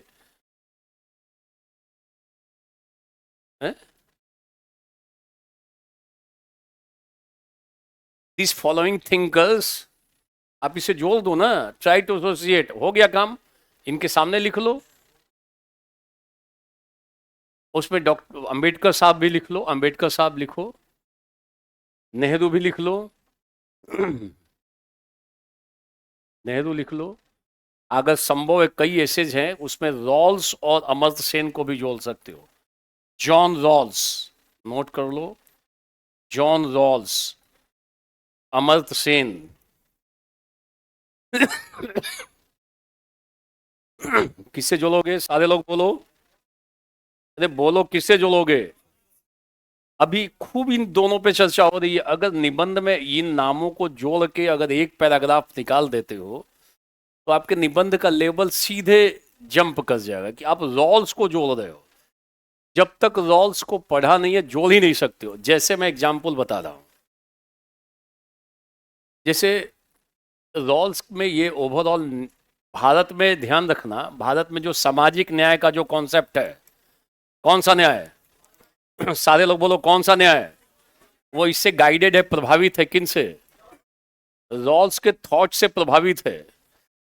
रॉल्स कहते हैं कि समाज का जो सबसे निचला तबका है उसको जब संसाधनों का बंटवारा किया जाए तो उसको ज्यादा मिलना चाहिए। ये ध्यान देना, ओवरऑल ऐसे सीधे बोल सकते हैं। जस्टिस एज फेयरनेस का कॉन्सेप्ट है, पूरा डिटेल में नहीं जाएंगे, शॉर्ट में मैं हिंट देता हूं। तो बंटवारा करते वक्त निचले जो नीचे दब गए हैं उनको हम ज्यादा दें, फैसिलिटी दें। जैसे हम हो सकता है हम उनको पानी दे दें, बिजली दे दें, थोड़ा रियायत दे दें, थोड़ा रिजर्वेशन दे दें, थोड़ा उनको करेंगे सपोर्ट। ध्यान रखना, ये न्याय का अंग है। सामाजिक न्याय में भी यही है। जो समाज के उपेक्षित वर्ग हैं, जो वनरेबल क्लास है, will give something more to them, more facility to them. ध्यान रखना, ये कहते हैं कि उनको देने की जरूरत नहीं है, हमें जो निचला तबका है उस कैपेबिलिटी को इनहेंस करना है। ये सामर्थ्य सिद्धांत देते हैं। आप हमेशा उनको फ्री में पानी, फ्री में बिजली दो, बोलो फ्री में खाना दो, इससे ज्यादा अच्छा है कि उनकी हम सामर्थ्य को क्या कर दें, हर एक साल देने से बच जाओगे।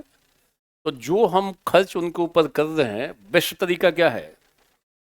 उनको बांटे हम फ्री में दें कि हम उनकी कैपेबिलिटी को इनहेंस करें? बोलो आप।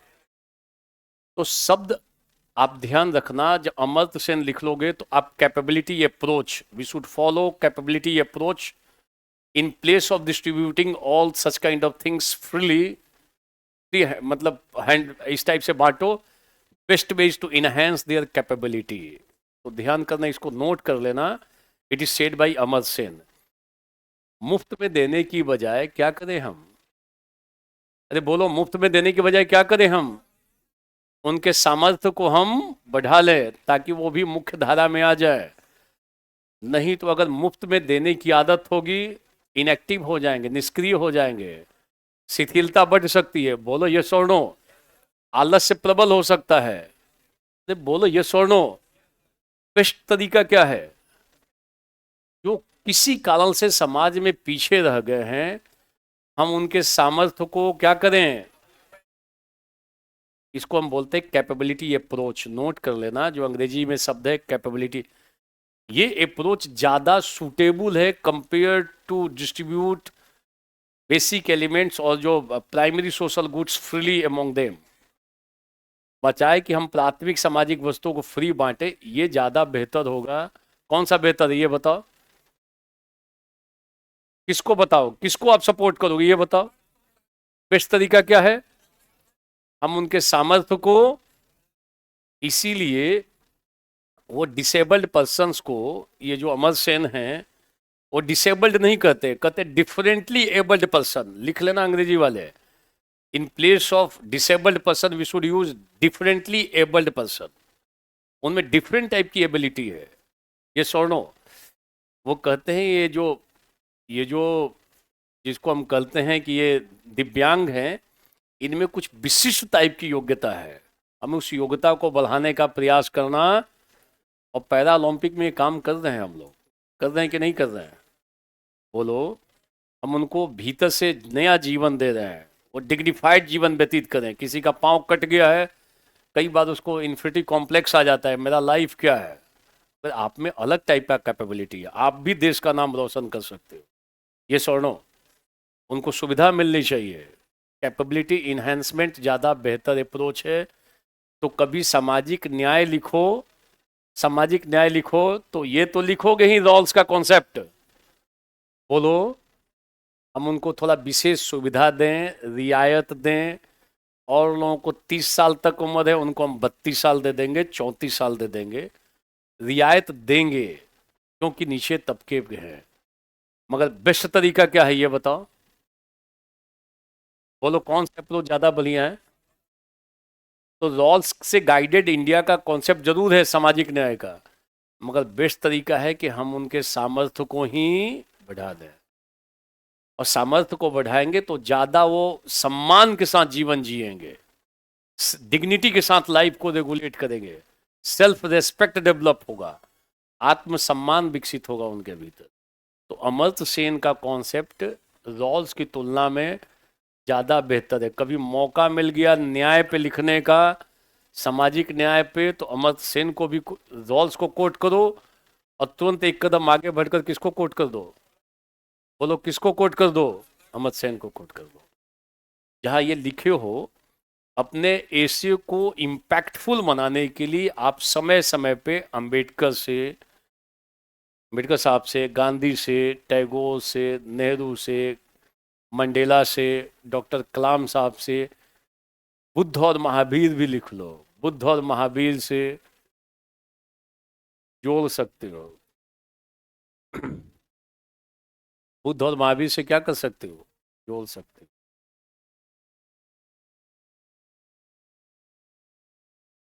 आप देखो, लिखते वक्त ये अभी प्रभाव बनाने का एक तरीका मैंने बताया, इन लोगों से जोड़िए। जोड़ सकते हो? तो बोलो जोड़ सकते हो। जहां मान लो पिछली बार का सवाल था कि literature is the source, not only the source of knowledge but it is also the source of morality. बोलो तो वहां बुद्ध से जोड़ सकते हो कि नहीं? कि बौद्ध साहित्य में, बौद्ध लिटरेचर में मॉरलिटी की बातें खूब की गई हैं। जैन लिटरेचर को जोड़ सकते हो कि नहीं? जैन लिटरेचर त्रिरत्न की बात करता है, बौद्ध लिटरेचर अष्टांगिक मार्ग की बात करता है। ये मॉरलिटी ही तो है, प्योर मॉरलिटी है। अष्टांगिक मार्ग, फॉलो अष्टांगिक मार्ग, अष्टांगिक मार्ग का अनुसरण करना चाहिए, नैतिकता को बढ़ा देगा। बोलो तो हम बुद्ध और महावीर से जोड़ सकते हो, और बिहार में ऐसे लिख रहे हो, जहां मौका मिले वहीं पे बुद्ध और महावीर, एक पैराग्राफ बुद्ध पे, एक पैराग्राफ महावीर पे, संभव है, ध्यान देना, कई जगहों पे कर सकते हैं। क्लियर? बोलो क्लियर। हाँ बोलो। वो अभी लिख रहे, पहले तो ये लिख लिया। अब इसके बाद ना, हम हम बहुत सारे जो ऐसे कवि हैं, नोट कर लो, कवि में लिख लो आप, शेक्सपियर से जोड़ो ना, बिल्कुल शेक्सपियर से जोड़ सकते हो। आप अगर जो इंग्लिश मीडियम वाले हैं शेक्सपियर से जोड़ लें, और भी जो ऐसे महत्वपूर्ण कवि हैं उनसे जोड़ लेंगे, शेक्सपियर से जोड़ लो।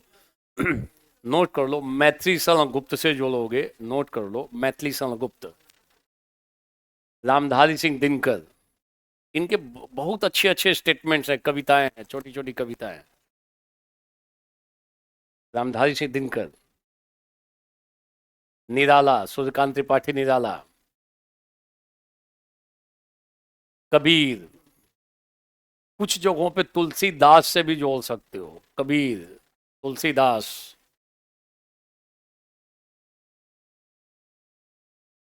गालिब से भी जोड़ देना है ना, गालिब लिख लो, कोई दुष्यंत हैं उनसे भी जोड़ सकते हो, हैं? कबीर और रहीम से जोड़ सकते हो, रहीम लिख लो, रहीम।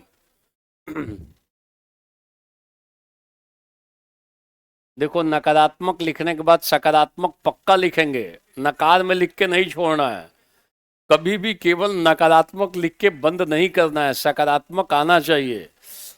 और ध्यान देना, नकारात्मक से एंड कभी मत करो, हमेशा सकारात्मक से एंड करो, हमेशा आपकी एंडिंग सकारात्मक पॉजिटिव सेंस में होनी चाहिए।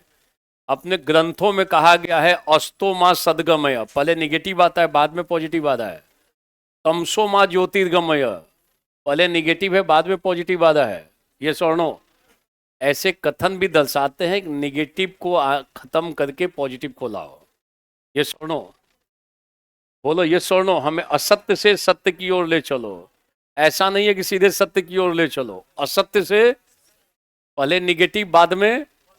तो जिसने सवाल पूछा है निगेटिव के बाद तो पॉजिटिव जरूर आना चाहिए, अंधकार के बाद प्रकाश जरूर आना चाहिए। अंधकार ही पे समाप्त मत करो, ये ध्यान रखना है। परंपरा अपनी बताती है निगेटिव से पॉजिटिव। क्लियर? बोलो क्लियर। सारे लोग बोलो क्लियर। कोई और प्रश्न है तो पूछ लो। कोई और प्रश्न? एनीवन?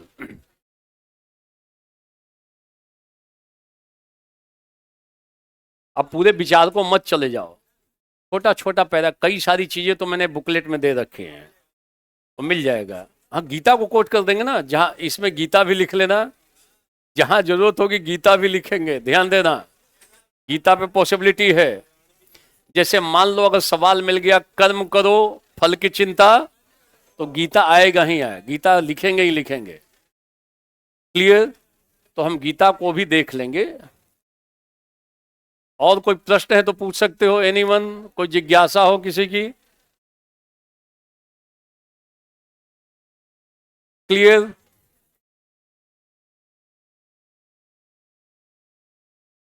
कौन सा? अभी नीचे बैठेंगे थोड़ी देर। क्लियर है?